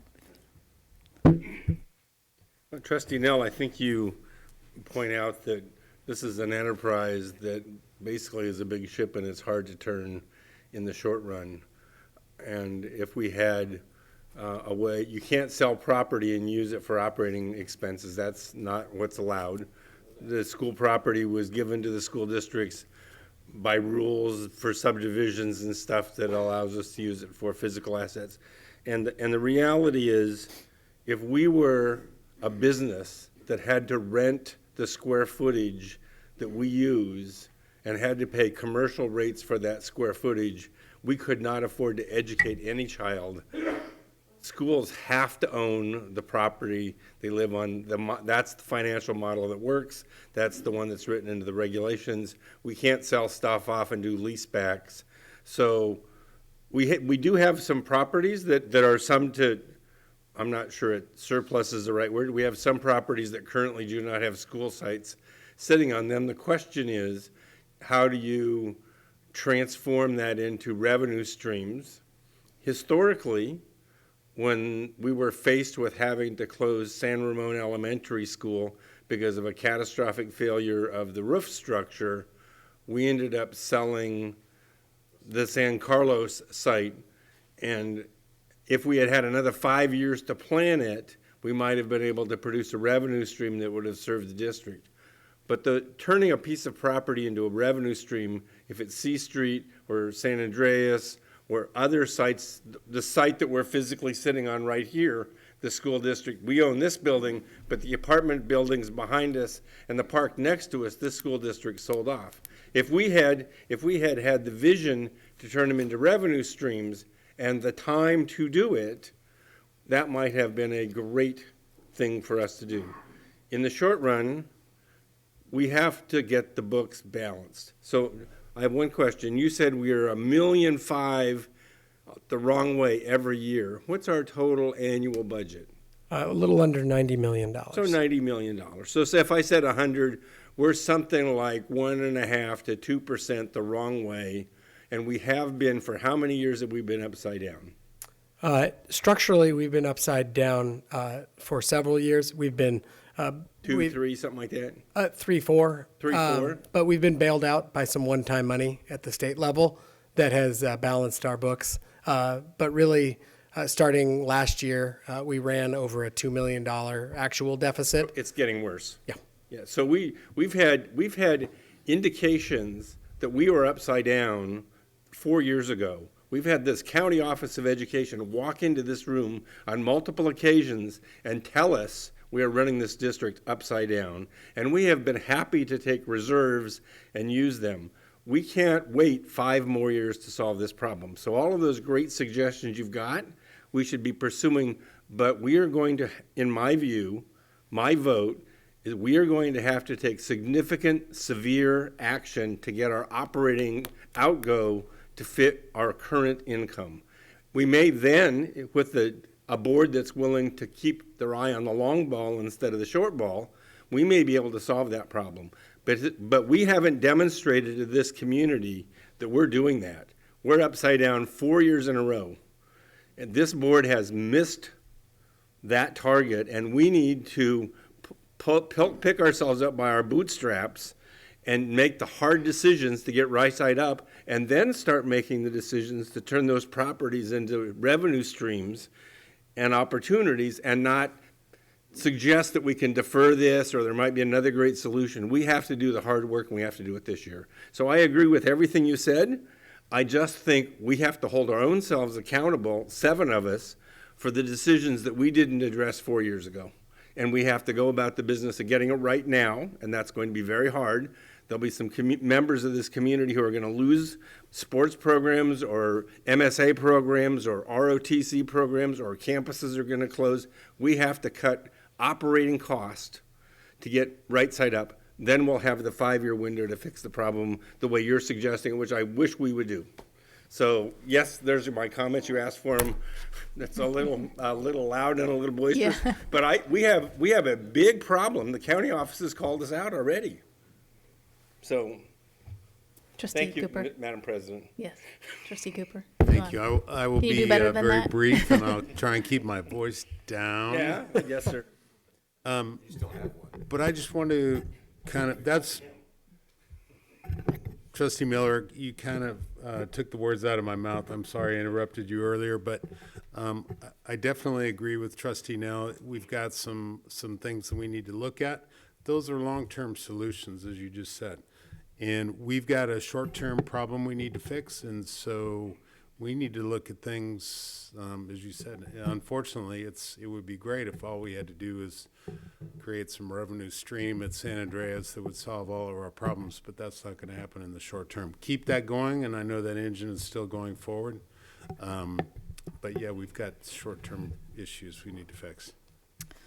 Okay, Trustee Gasson. So I agree. I think the only thing that I'm really worried about, and I assume that this will come later, but I'll just say something now. My big thing has always been, how do you bring in more revenue? Because that's what you're going to need. And I do think we have to address this shortfall now, but at the same time, be mindful of not getting rid of things that allow us to have revenue.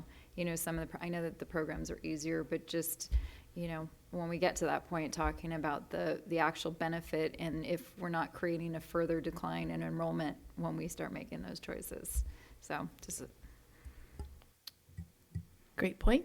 All right, we'll wrap this discussion up, and appreciate the conversation and your heart into the conversation. We're going to solve this problem together. Right. We take full ownership of this, the board, and so that's our duty. Trustee Butler, I Yes. just would like to note, and I'm in agreement with Trustee Millerick on moving forward and solving these problems. But I do want to give the board credit for their work last year with the Budget Advisory Committee and really starting this process. And just know that, you know, under declining enrollment, you know, we're going to have to continue to, you know, look at this every year. But I think we're making the right steps to move forward. So thank you. Okay. All right. Yancey did bring up the March 12th date, which is a board study session, board meeting here, and we're looking at 6 o'clock. So that was one of the reasons I pulled item 16C, the board meeting date. So before we get into our discussion action on our agenda, I want to move this one up in front of that just to confirm that March 12th works for everybody for 6 o'clock here for a board study session. So if everybody can just say yes, no, what? Yes. Trustee Millerick, does that work? Yep. Trustee Gasson, March 12th. Yeah? Okay. No, we're going to start at 6. Okay. Trustee Nell, okay? Yes, and yes? Yes. Okay. All right, so we're all good on that. So I will move item 16C, the revision of our board meeting dates. I need a second. I'll second. Okay. First by President Butler, second by Trustee Nell. All in favor? Trustee Miller? 6-0. 6-0, 1 absent. All right, thank you for that one. And now back to our items for discussion action. We have Mike Woolard up for the first item, which is the air conditioning. And just before, since these are, we have this, everybody's got a copy of this at their, this kind of ties into all of our projects and things, just so you don't forget that before you leave. Take this home, grab it. It's a great mailer that's going to be going out of the parcel tax and our bond projects. Thank you. I just listen to what she says.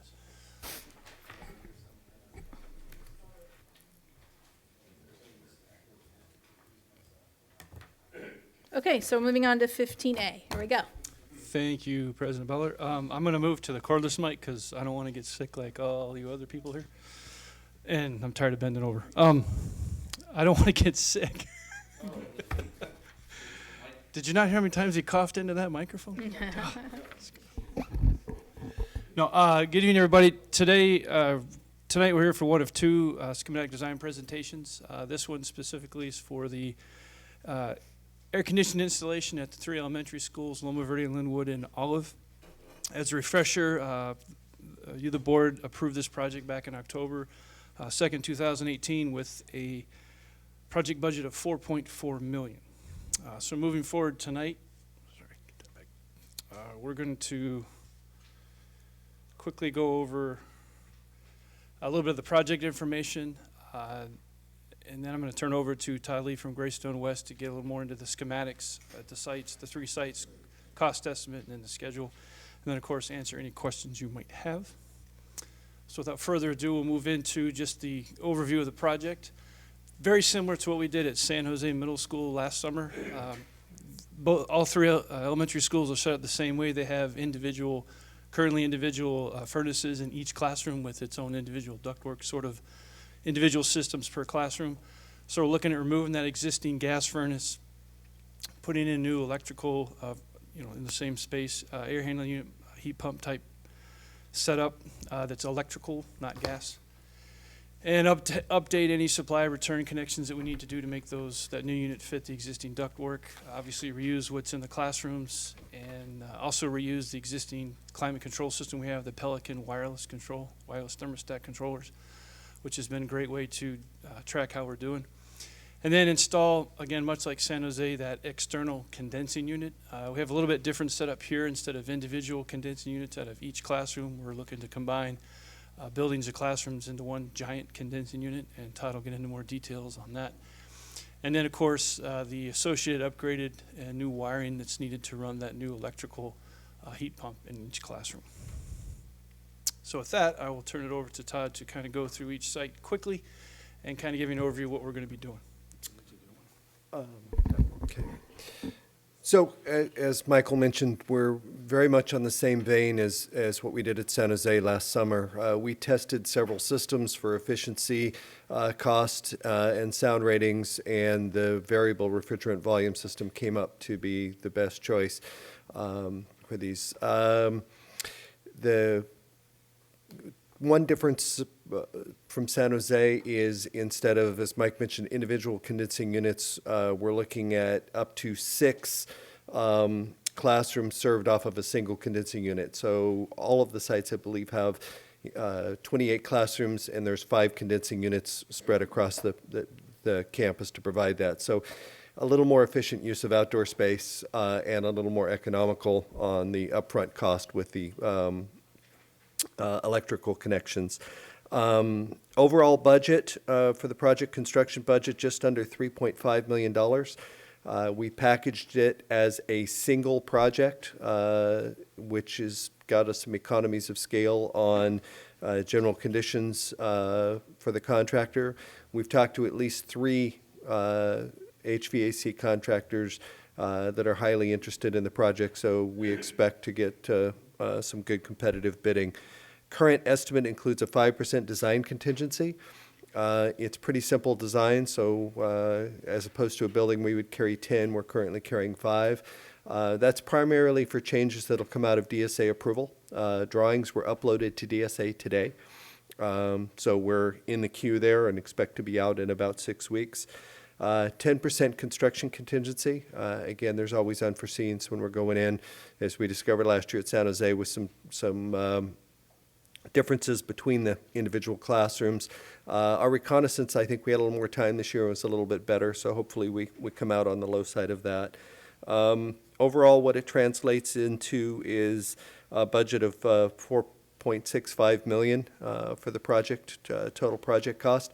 A little above what the board approved, which I think our preliminary estimate was about 4.4. We were spot on our HVAC. We were off a little bit on the electrical feeders required for the condensing units, especially at Olive. There's a lot of underground feeder that has to go in, so that's where we were a little off on our preliminary estimates. As far as the schedule, again, drawings were uploaded to DSA. The review process started today. We're anticipating that back check will take place around the end of March. We'll immediately get it out on the street in April for the bid process and award. Mobilization actually prior to getting out of school, and on the 13th, as the kids are leaving, the demo crews will be moving in to start removing furnaces, and we'll go like mad for 9 weeks and get everything fired up and operational for the start of school. Again, degree of difficulty is fairly low, but there's a fairly high quantity to deal with here, so it will be a track meet. Just two different notes. The first is all 3 campuses will be closed. We're working with staff and county about some of the programs that we've run at these elementary schools in the past summers. The reason they're closed is they don't just go one classroom, do the whole thing, and go to the next one. They go in and demo all the existing, and they kind of go in different phases. But the whole campus, especially from our experience last year with San Jose, we needed to keep it closed. So we are working with site staff and everybody to move those programs out. And like Todd said, it's just a little over what we had before, but like he also said, and I think he understated it, but the age of Olive and the infrastructure that's there requires a little more than we thought to get it up to speed to support this. So with that, we would, again, seeking your approval for schematic design, schedule, and cost estimate for the air conditioning installation project at these 3 elementary schools for $4,649,482. Trustee Miller? Couple of questions. First, I want to acknowledge that you're working with the 3 oldest campuses on our district, and all the surprises you're coming into now, there's going to be some more surprises. The underground conditions will be different than you thought. The conduits will be smaller than you thought. They won't be where you thought. You're gonna, all of it. So have fun. How many units? How many heat pump units, which are both air conditioning and heating units? How many total are going to get installed? Do we know? 84, I believe. It's 84 or 85 in total. Oh, okay. Yeah. So we're going to do 85 of these things over a 6-week period. Like you said, it's going to be a horse race. It's going to be a track. And I think the point to keep kids away from this and let the contractor have all the freedoms they need to move as fast as they possibly can. The last thing you want to do is have somebody moving fast and something unforeseen happen. Closing the campuses clearly helps the contractor meet his goals. So, and it's just the summer, and they'll open. So you'll open in August in the heat with air conditioning operational in these 3 schools. Correct. Cool. Thank you very much. Trustee Nell? Yeah, I mean, good job. I mean, we decided to do this, the way you described it makes the most sense, and looking forward to getting it done. But just during the time, when you say closure of the campus in its entirety, is that the buildings, or are we talking the baseball field? No, I'm sorry. It's the buildings that will be impacted by the air conditioning installation, not the daycare portables or the other things that are on that campus, like Linwood, I'm thinking, and Olive as well. Those are still open and functional, just anything in the classroom. That makes sense. And then just letting people know the plan, I guess, and I know that someone like Judge is probably going to handle it with the community Yes. side, and then letting the teachers know that they can't come back and clean up their classroom a week later and that That's my kind of thing. biggest concern slash fear. Being married to a teacher, I know how often and early they want to get in They to like to start come the back school year. later, yeah. I've already been asked on a site visit at the campuses before about when can they get back in the classroom. So we're going to work with the staff before they go for the year to let them know what's going on, and then continue to communicate with them over the summer, let them know they can get back. And I know that we probably took energy use and efficiency into account, but at some point, are we communicating information to the business office about how to budget in the expense for running all this air? And Yes. maybe the heat's a wash or whatever, but It's very similar to San Jose, where we get a much more efficient heating element in this new apparatus, so that saves money from what we're doing now. And of course, adding a cooling capacity it raises it, but with the combination of solar we have at all three sites, we did a rough calculation on San Jose, and it was, I think, $200 for the year delta for adding air conditioning to that installation. So we'll can. yeah, this is not part of so much your end of the deal, but I just don't think we can be, we just had a budget balancing Yeah. meeting, and then, hey, air conditioning, and so Right, it's maybe not maybe we'll put quarter takers on it, so the teachers can't use it unless they put a quarter in or something. There are the Kidding, limits obviously, of when it goes on and when it comes off. It's centrally controlled, not controlled per classroom during the school. So it's important we hash this out. It's what we should do for our students. They're going to learn. I get all that, but I just want to make sure we're paying attention to the dollars, and that's going to be part of. We're adding this, but taking away that. So, all right, thank you. Trustee Aguila? I'd like to make a motion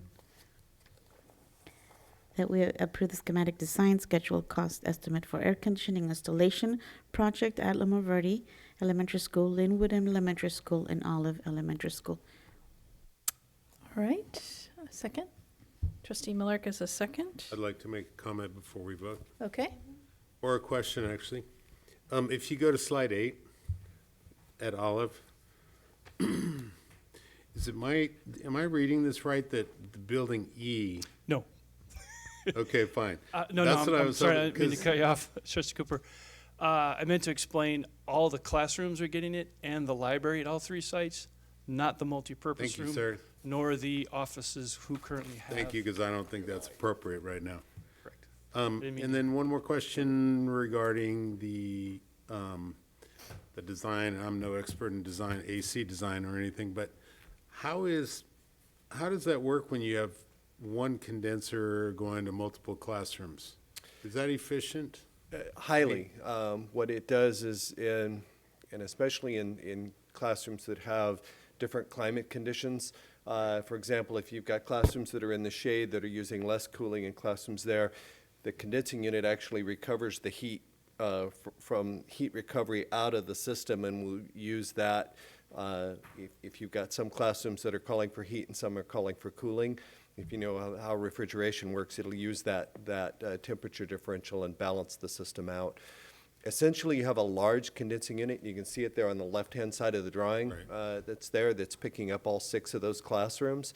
And there is a splitter box inside the building. So you've got a single supply and return that comes in, a copper line. It hits a manifold that in turn goes out to the units. The condensing unit is capable of metering what each unit's using and adjusting the loads accordingly. So it's called variable refrigerant volume system. They've come really a long way in the last, I would say, 5 years. It was rare probably 5 years ago that we used them, and then now it's become one of the more common systems we're seeing. Very quiet, and as Mike mentioned, the efficiency of the overall system has allowed you to add the cooling without seeing a significant bump in your energy bill. Great. Thank you for that. All right. And what's the cost of the San Jose AC? 2.3, 2.4, and we came in a little bit under.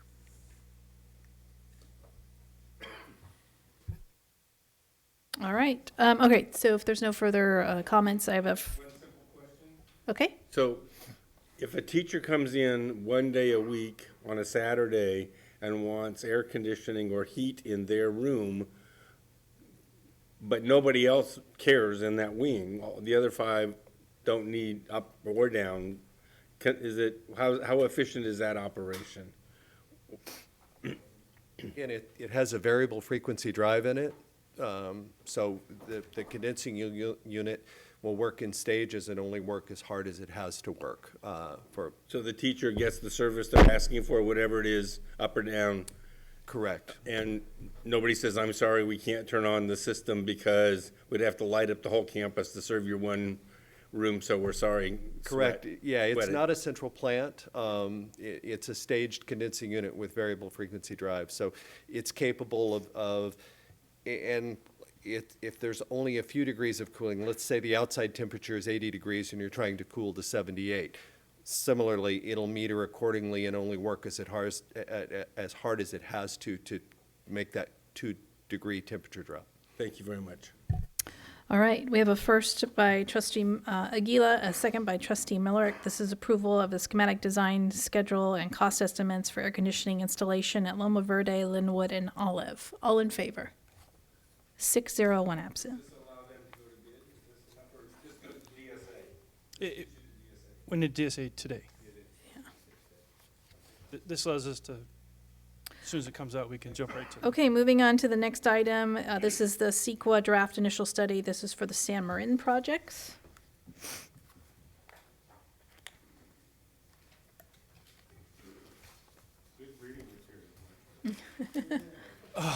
I 80 pages of a CEQA document will definitely cure insomnia.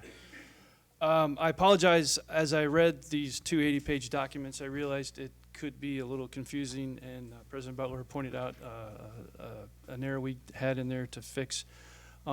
So what I did is a summary table. I think I can explain real quick. I didn't have time to upload this, so you each have it before you. We'll upload it on the public site first thing tomorrow morning. There's some here if anybody would like. But sorry, got all this paper. So basically here to obtain approval from you for a draft initial study / mitigated negative declaration. I know that sounds confusing, but in essence, this is our first look at the 2 projects at San Marin, the Performing Arts Center and the STEM building, which, as you know, are being let under leaseback contract to one contractor, BHM. So from the CEQA environmental requirement perspective, we had to look at a litany of things. And as I said, the summary table is basically I think it's 17 categories on the left that you look at, and each one has various environmental factors within it. So for example, within aesthetics, there's 3 or 4 different environmental factors that you look at. And across the project, we looked at all of these categories, and you come up with a couple of choices. Either it's potentially significant impact to the environment, it's less than significant if you mitigate, it's just less than significant, or there's no impact at all. I also apologize for the colors. It's supposed to be red, orange, yellow, green. It kind of looks like red and a different red. But as you can see, we didn't have any potentially significant impacts. The impacts we did have, we could mitigate, and the measures are listed to the far right for each of the categories. We could mitigate them down to less than significant impact or no impact. So next steps from here, we're asking the board tonight to approve this draft initial study. And once approved, we immediately go out for public comment for a 30-day period where public and other government agencies get a chance to comment on this project scope.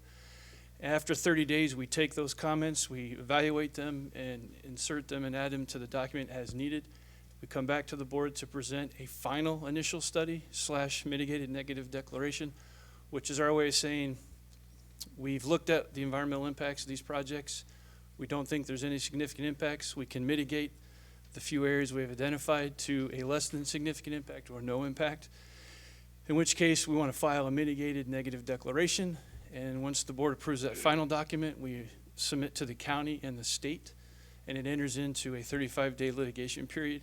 But once we file it, after you approve it, it's on the record as this is our environmental CEQA documentation.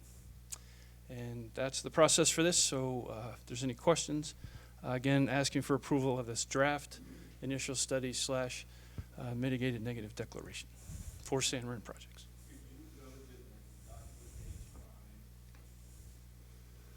I don't have it loaded here, but I have a copy in front of me I can look at. So basically, the 2 billion, pardon me, Yes. the 2 buildings, the scope of this project, separate from all the, I like the persimmon, that's really, Okay. forward-looking, but culturally sensitive. The 2 buildings are the STEM building, which is going to go next to the cafeteria and replace 4 portables, I think, which are currently there now. And then the Performing Arts Center, which is going to go where the round building in the middle of campus is. So the portables get hauled away and the round building gets demolished, and we put these 2 new buildings in place. Is that the scope?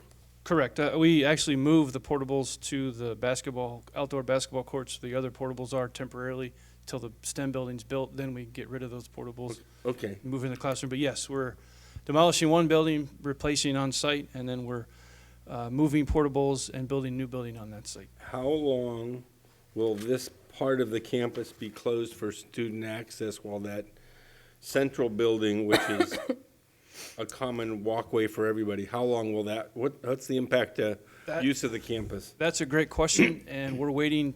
Matter of fact, we're scheduling meetings with BHM and our architects over the next week or 2 to discuss those very things as we start these construction projects literally the Monday after graduation on Friday.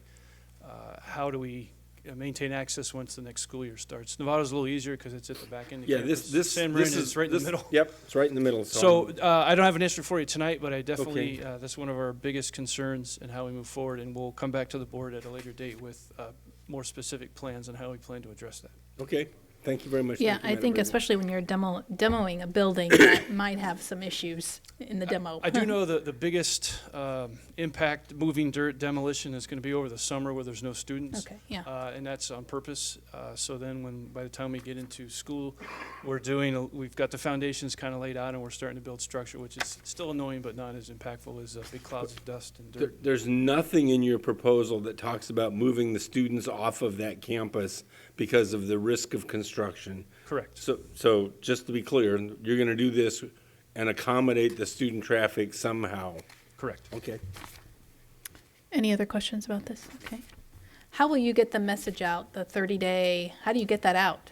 How do you make the public aware that they can comment on this? Sorry, well, I know when we filed the second time. It's filed at the state clearinghouse and filed at the county recorder's office. We also typically post it on the district's website, and we'll make the copies of the filing available here at the district office, and typically also at the library at the school site if anybody wants to come and see it. Okay. Trustee Gila? And would that be also available in Spanish for the? We can make sure it's available. Thank you. Yes. All right, they are seeking approval to move forward on this. One more question. Yes, Trustee Millerick. So, on the building that's the new classroom building, which is up against what looks like big piles of dirt, which is because they're big piles of dirt. Well, we regraded the ball field, and instead of hauling it to the dump, we just piled it on campus because we were saving money. Thank smart. God we didn't get consolidation and have the foundations for all the buildings near it fail, but we didn't. So that's been a good test, unintended. So are we going to get rid of some of that material? Does this impinge on it? Are we going to build retaining walls? Do we have a plan for what we're going to do with that leftover soil? Yeah, so one of the ways that we mitigated cost was to raise the building pad there up.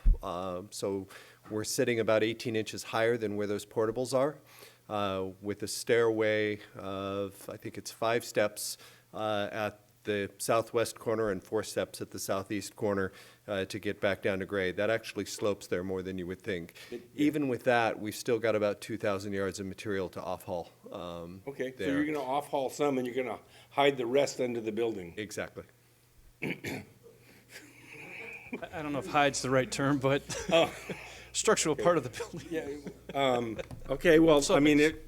it was a ridiculous Right. step to begin with, and here we are, so I'm glad you can use half of it. Yes, I got some flower pots. Thank you very much, Mike. And Okay, as I said, they're seeking approval of this item, the draft initial study. I move. Okay, so we have first by trustee Cooper, a second by trustee Millark. All those in favor? 6-0, 1 absent. And we'll be moving on to Novato Highs, and you have a hard copy of that at your table. And then just to remind people who might be listening, because we have that large audience that, you know, tunes in to watch us, we do have these boards here in the district office that have the projects that will be happening in the summer, which are great. Whoever designed those and put those up, you can come in and take a look of the projects and get a visual. Thank you. Very similar to what I just talked about, San Marin, we did the same process at Novato, and it involves the same two projects, the Center for the Arts and the Center for the Sciences.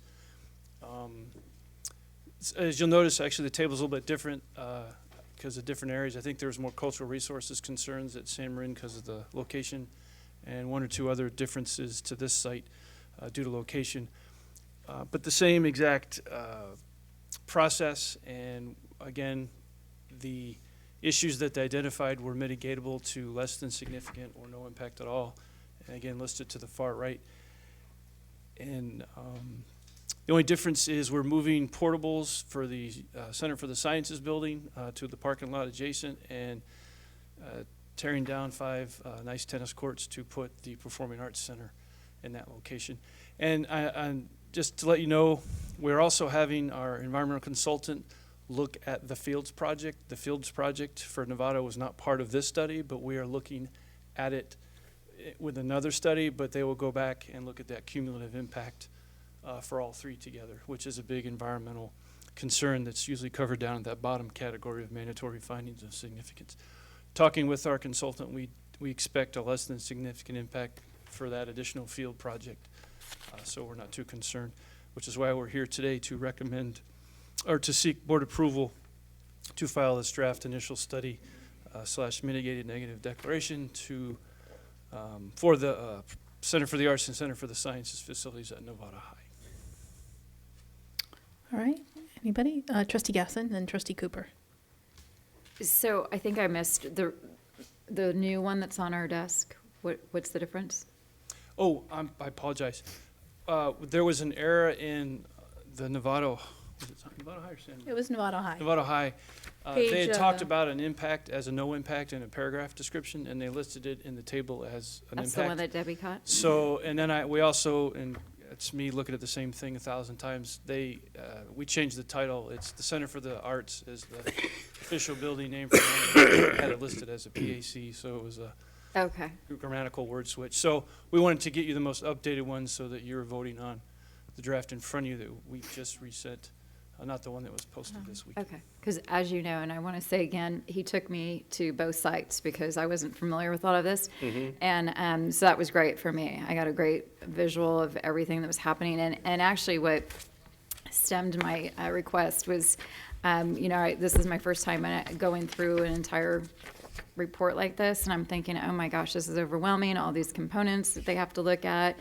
And all of a sudden I'm like, oh my gosh, there's one that I just learned about as a master gardener. We just had training about compression of soil from heavy equipment and the effects that it has on trees. And so, I thought, well, I'm going to go out and just kind of look and see how many big trees were. And I think we're pretty clear on that too. But I appreciate your time and effort doing Anytime. that. So. Trustee Cooper. I just have a question. It's on page 10 of the report. I believe it's page 10. And it's just about the frequency. In there, as you know, we're kind of, whatever we say in this and it gets approved, we're bound by it. Correct. So I had a concern, the last sentence of that first paragraph or second paragraph, or close to it, the new PAC may be rented out to outside groups. It went on to say that it would be no more than once per month. Do we want to limit ourselves to that? Well, I believe, if I remember the whole paragraph, the way they measured the impact was based on, we had to give them a number. They asked us, I went back to the MSA program and says, what do you expect? And they gave me that number, which is a starting point. It could change. If it does change, we still have a mitigated measure, which would be to develop a traffic use plan and some other plans for the high school for managing the parking lot, if you will. And that would still be mitigatable, and it wouldn't limit us by what's said in here. We would just say, okay, it's over 6, what are you doing? It's an impact. Oh, nope, we have this. So after this is approved in 2 years, if we decide to do 2 per month, We could update it and. we could update this? Update the measurements or show that we have our mitigation Okay. step, which is the traffic. Because I plan. just don't think it's smart to I agree, and thank you for limit pointing that out. ourselves at this point. That was I saw that too and went, oh, I better Okay. explain that, but thank All you. right, thanks. Oh, I'm glad you pointed that out. I had that highlighted too, but I didn't. Thank you. Yeah, I didn't mark the page, so I didn't ask about it. Okay, anybody else on this one? Okay, so this is also, again, seeking approval. This is for the Novato High projects. Somebody? I'll move or second. So we have a first by trustee Nell? Yes. Okay, Second. and a second by trustee Aguila. All those in favor? 6-0, 1 absent. All right. The next item, I'm going to turn this over to trustee Aguila. So do we have 2 consent items that we have to approve? We're going to come back. We're gonna come I'm going to back? come Okay. back, yeah. Okay. We got it. Okay. So this is item 15D. This is the approval of the updated schematic design, schedule, cost estimates for FAN's central warehouse relocation and new grounds maintenance and operation facility. I've recused myself from the very beginning of this project, and I will continue to do so. So I will turn it over to trustee Aguila, and she will handle this item, and then I will return. Thank you.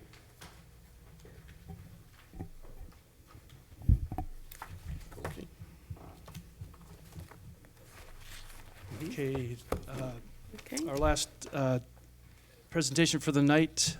Again, we came to the board and actually presented the initial schematic design back in June of 2018. And since then, we've done a lot of work with staff, especially the maintenance staff and the fan staff, on how to develop those projects as we got into more detailed design. So we thought it'd be good to come back and give you an updated kind of schematic design presentation. So we'll skim through some of this, but just wanted to give you kind of an update on the information of the project, and then again hand it over to Todd. I'll show a few of the site things and then give it to Todd for more schematics, and then there was some project notes I just wanted to highlight again or reiterate again from the previous presentation, and then of course the cost estimate and the schedule and any questions or concerns.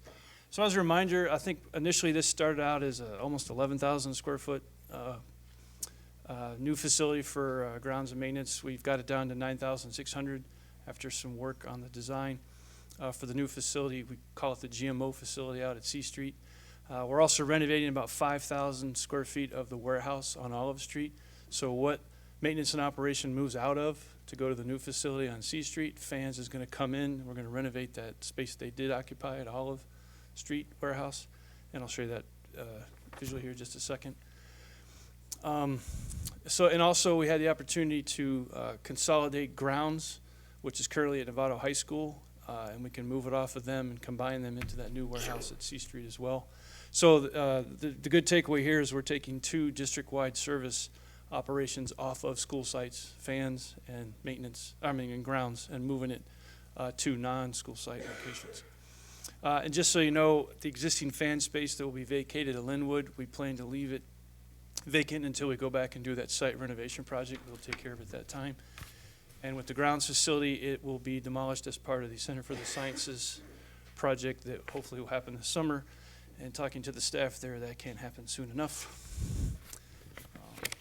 And then just to give you some visuals, this is the warehouse at Olive Street in the highlighted area. That's the property with the bus yard and the fuel farm and everything.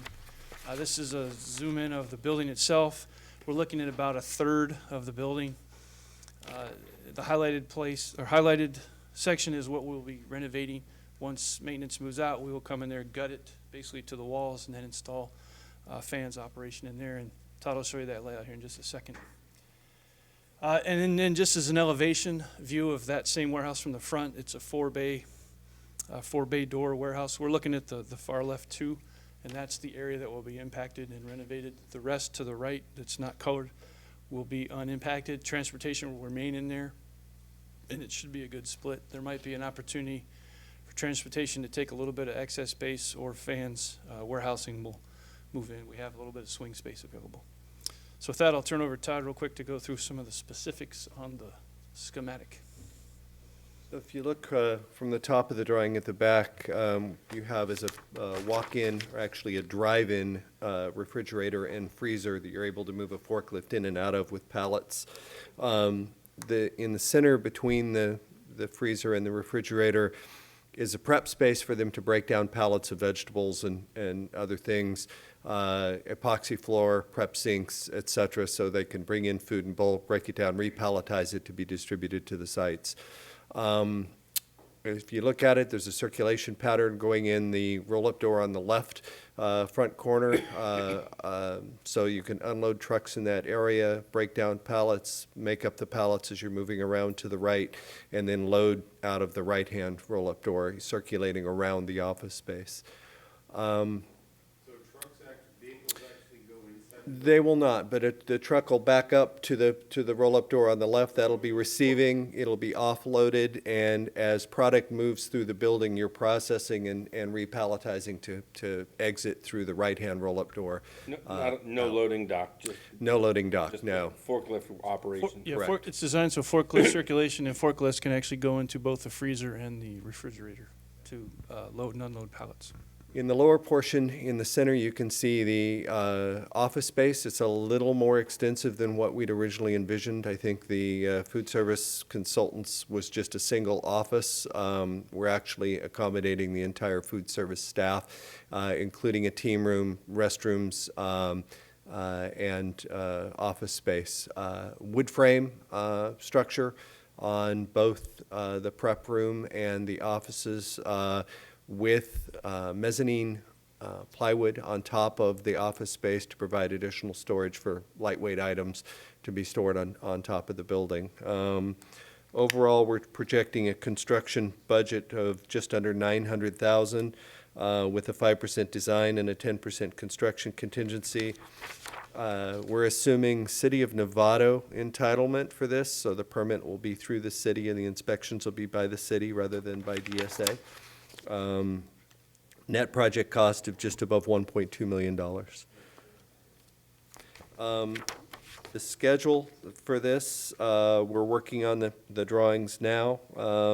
We're assuming that we will, at the end of March, go into the City of Novato for entitlements and permits in time to come out and start the job in late May. It should be a fairly rapid project. We're looking at just over 9 weeks of construction. We're hoping to get those folks in and settled before the start of school, but it's going to be tight. Thanks, Todd. So that was the fans warehouse portion. Marie, may I? Go ahead, Trustee So Maverick. I have one concern. Sure. And we're talking about the facility on Olive Street, is that correct? Yes. Right. The facility on Olive Street also includes underground fuel storage and the transportation operation. And we upgraded that 5 or 10 years ago and had some issues, and we got them resolved and got it operational. I don't know if any of that work was done through the City of Novato or we did it through our own processes.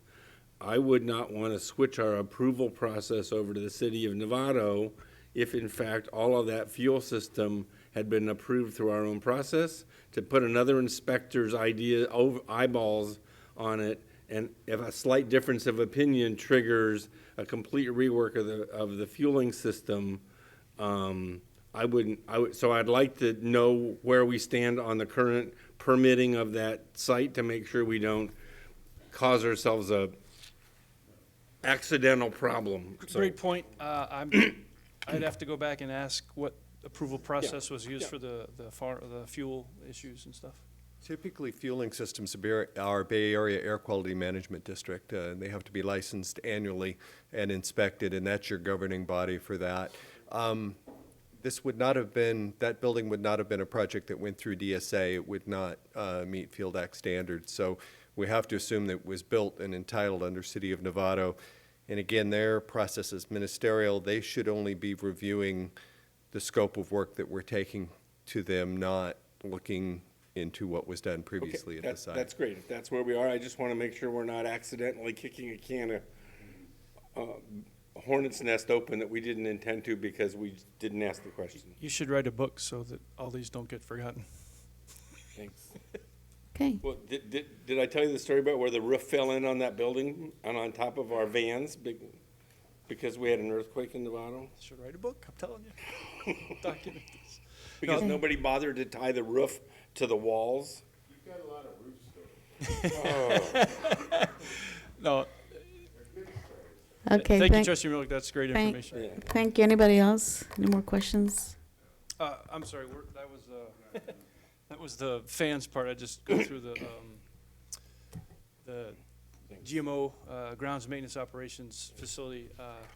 This is aerial view of C Street, which is running down the middle, and then State Access Road here, and the highlighted area is the site proposed for the new facility there.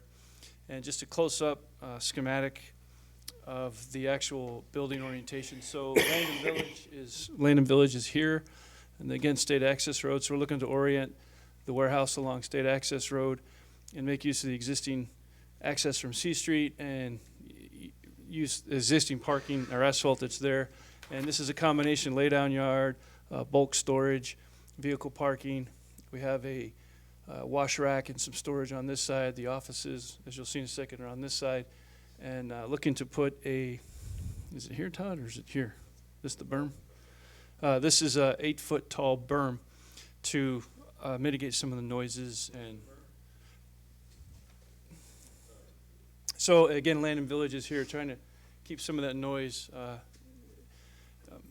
deflected up versus right into their backyards. And then just a quick overview. Todd, if you want to cover this real quick. This is the layout for the actual building.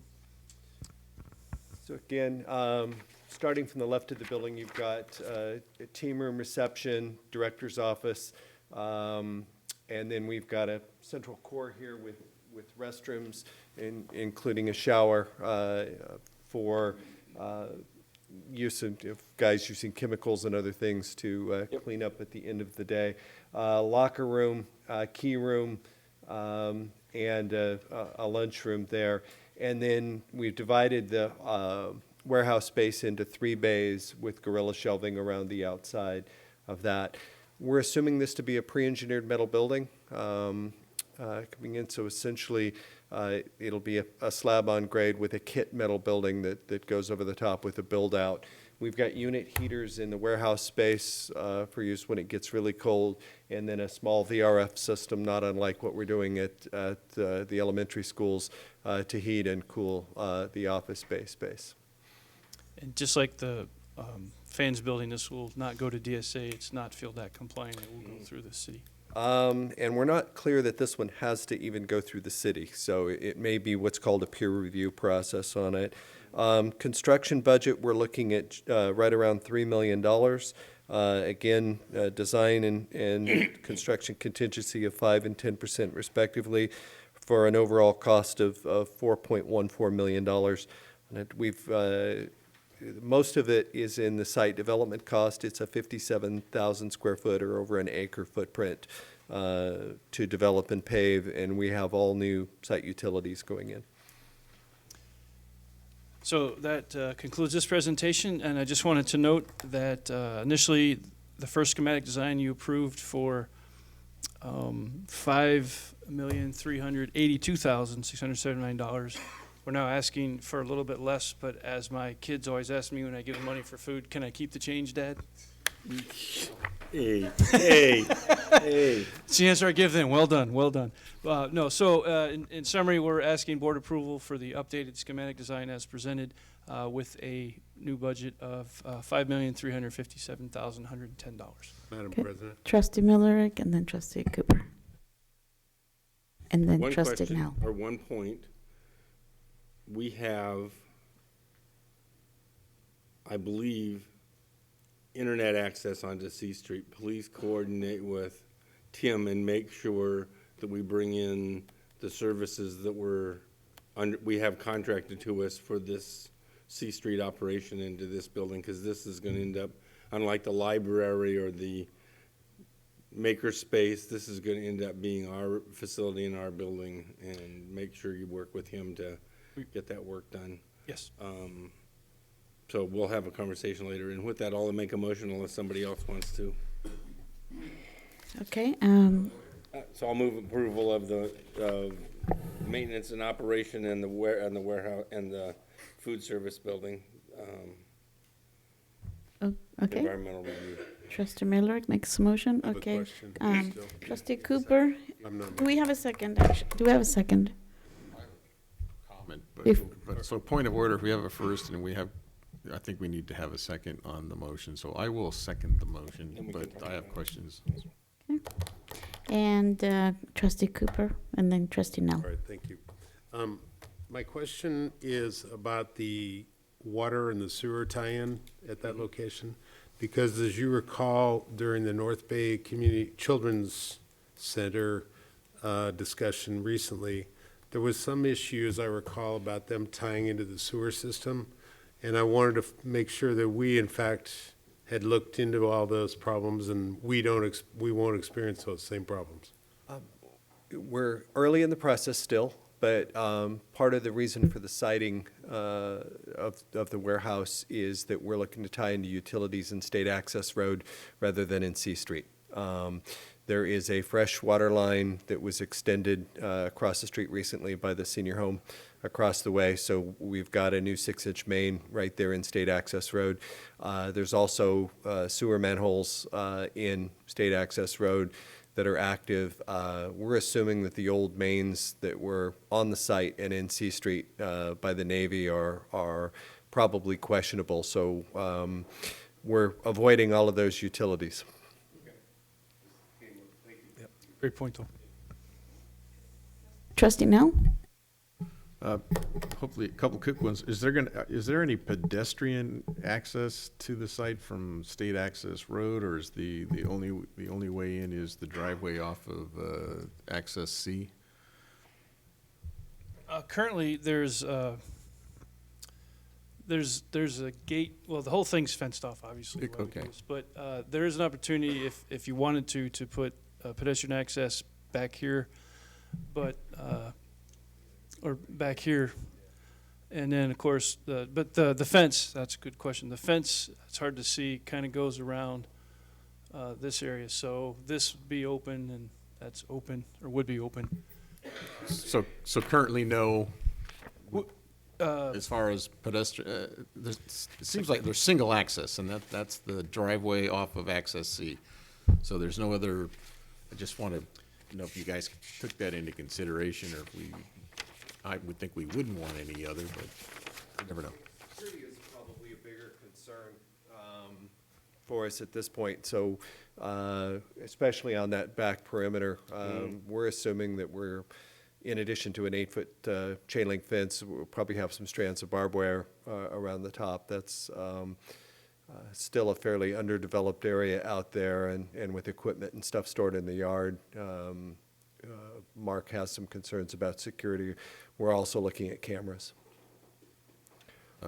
Two more. So then, I really appreciate you guys thinking of that berm concept, but I can't help but notice, and I know this is late in the process, but the dumpster is still up against the homes. Is there any way we can put that on the other side, or because that's exactly what they, anything we could do, please don't put dropping dumpsters and things. So the debris boxes are actually over here. Okay, so this one I see you in the. That's just for the office. That's the small 4-yard Okay. box. It's not the large maintenance and operations debris boxes. We actually had conversations with 3 different acoustical consultants about placement of the building and placement of largely the bins for the landscape materials, number 3 on the drawing, because that's where the tractor will be loading up sand and bark and other things probably early in the morning. And all three acoustical consultants indicated to us that distance was our friend, and to push that as far away from Lanham Village as we possibly could. And then likewise, the suggestion of the berm. Great, and then my last is just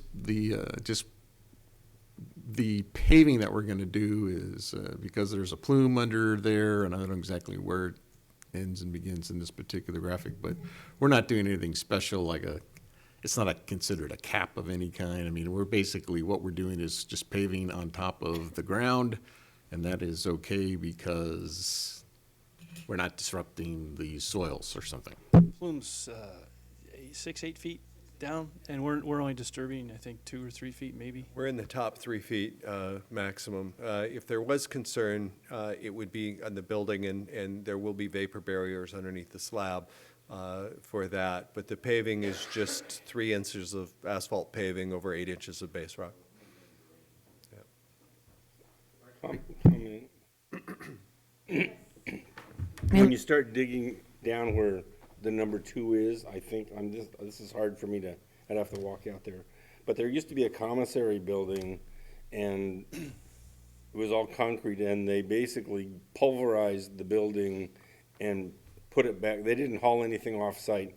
So there's about 2 feet of crushed concrete base rock fill material that you'd have to look at the suitability for what you're doing or not. So you're gonna run into, you need to figure out a solution for what's there, because it's not just soil full of gasoline. It is ground up concrete to some standard that we probably didn't have any specification to. It's just, they just didn't want to haul it away, so they pulverized it. So under a classroom building, there's rules about not using, you have to use virgin rock. You can't use recycled material under classroom buildings.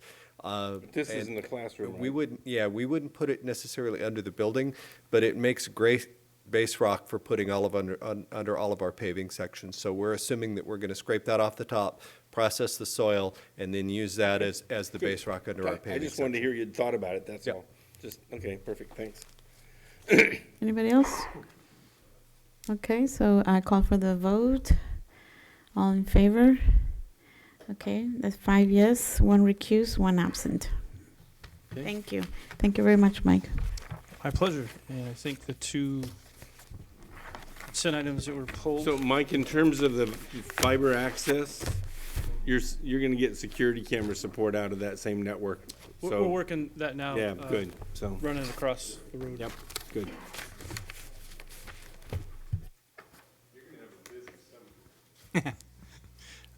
All my vacation was denied already. So. No, it'll be a fun summer, a lot going on. Are we gonna vote on his vacation? Is that? I moved to deny. Okay, let's continue on with our pulled consent items. This is item 16E and 16F.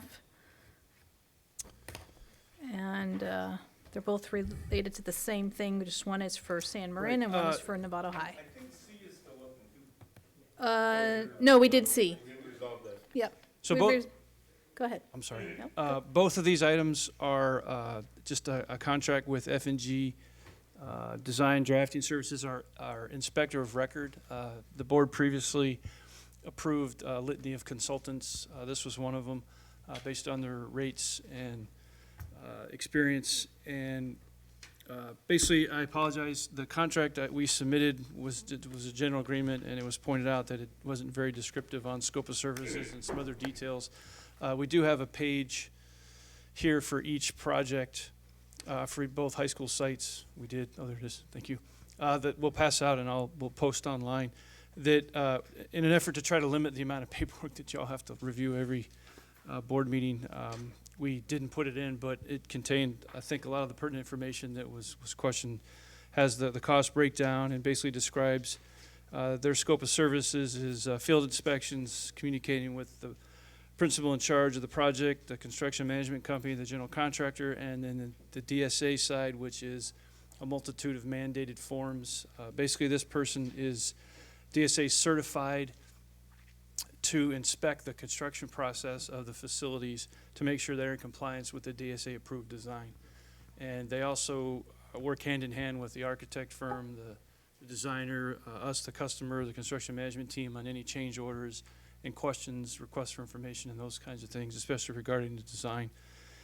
And in this case, it's a very important job that will be, the Performing Arts Centers, I think they're about the same, is 6 hours a day, daily, and then the STEM building is 5 hours a day, so it's a lot of on-site inspection and coverage for building.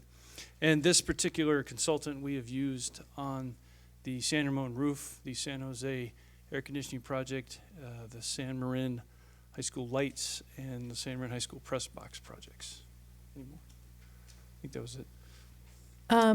Trustee Gasson did pull this, and I just want to make sure she gets her questions answered or any clarification. So, Thank you. I still have a little bit of a disconnect. So we have this that you just handed out. The reason I pulled this was as I sent you a note, after reading the content of the agreement under scope of services, it just said consultant shall provide services to the district as follows, and it just has the locations. Mm-hmm. So is there any way to say sort of what you just said, just that because it said somewhere, but not here on scope, the inspection Right. of services, exactly what that is? Like, I mean, I take this, like, if somebody just has this, or does it all go together? Because then it also references under compensation, not to exceed 2010 per the attached proposal. Is this letter that we just got, is that the proposal that it's referring to? Correct. That's what I would sign after you all approve it, that's what I was reading from them, more detail. Okay. And Because explains what the person's doing. could we maybe clarify on here, instead of saying proposal, just saying the letter dated January 19th, 2000, or whatever, reference this a little bit different? Sure. Or put a date? I'm just trying to find where it syncs together so that it all makes, is all really clear.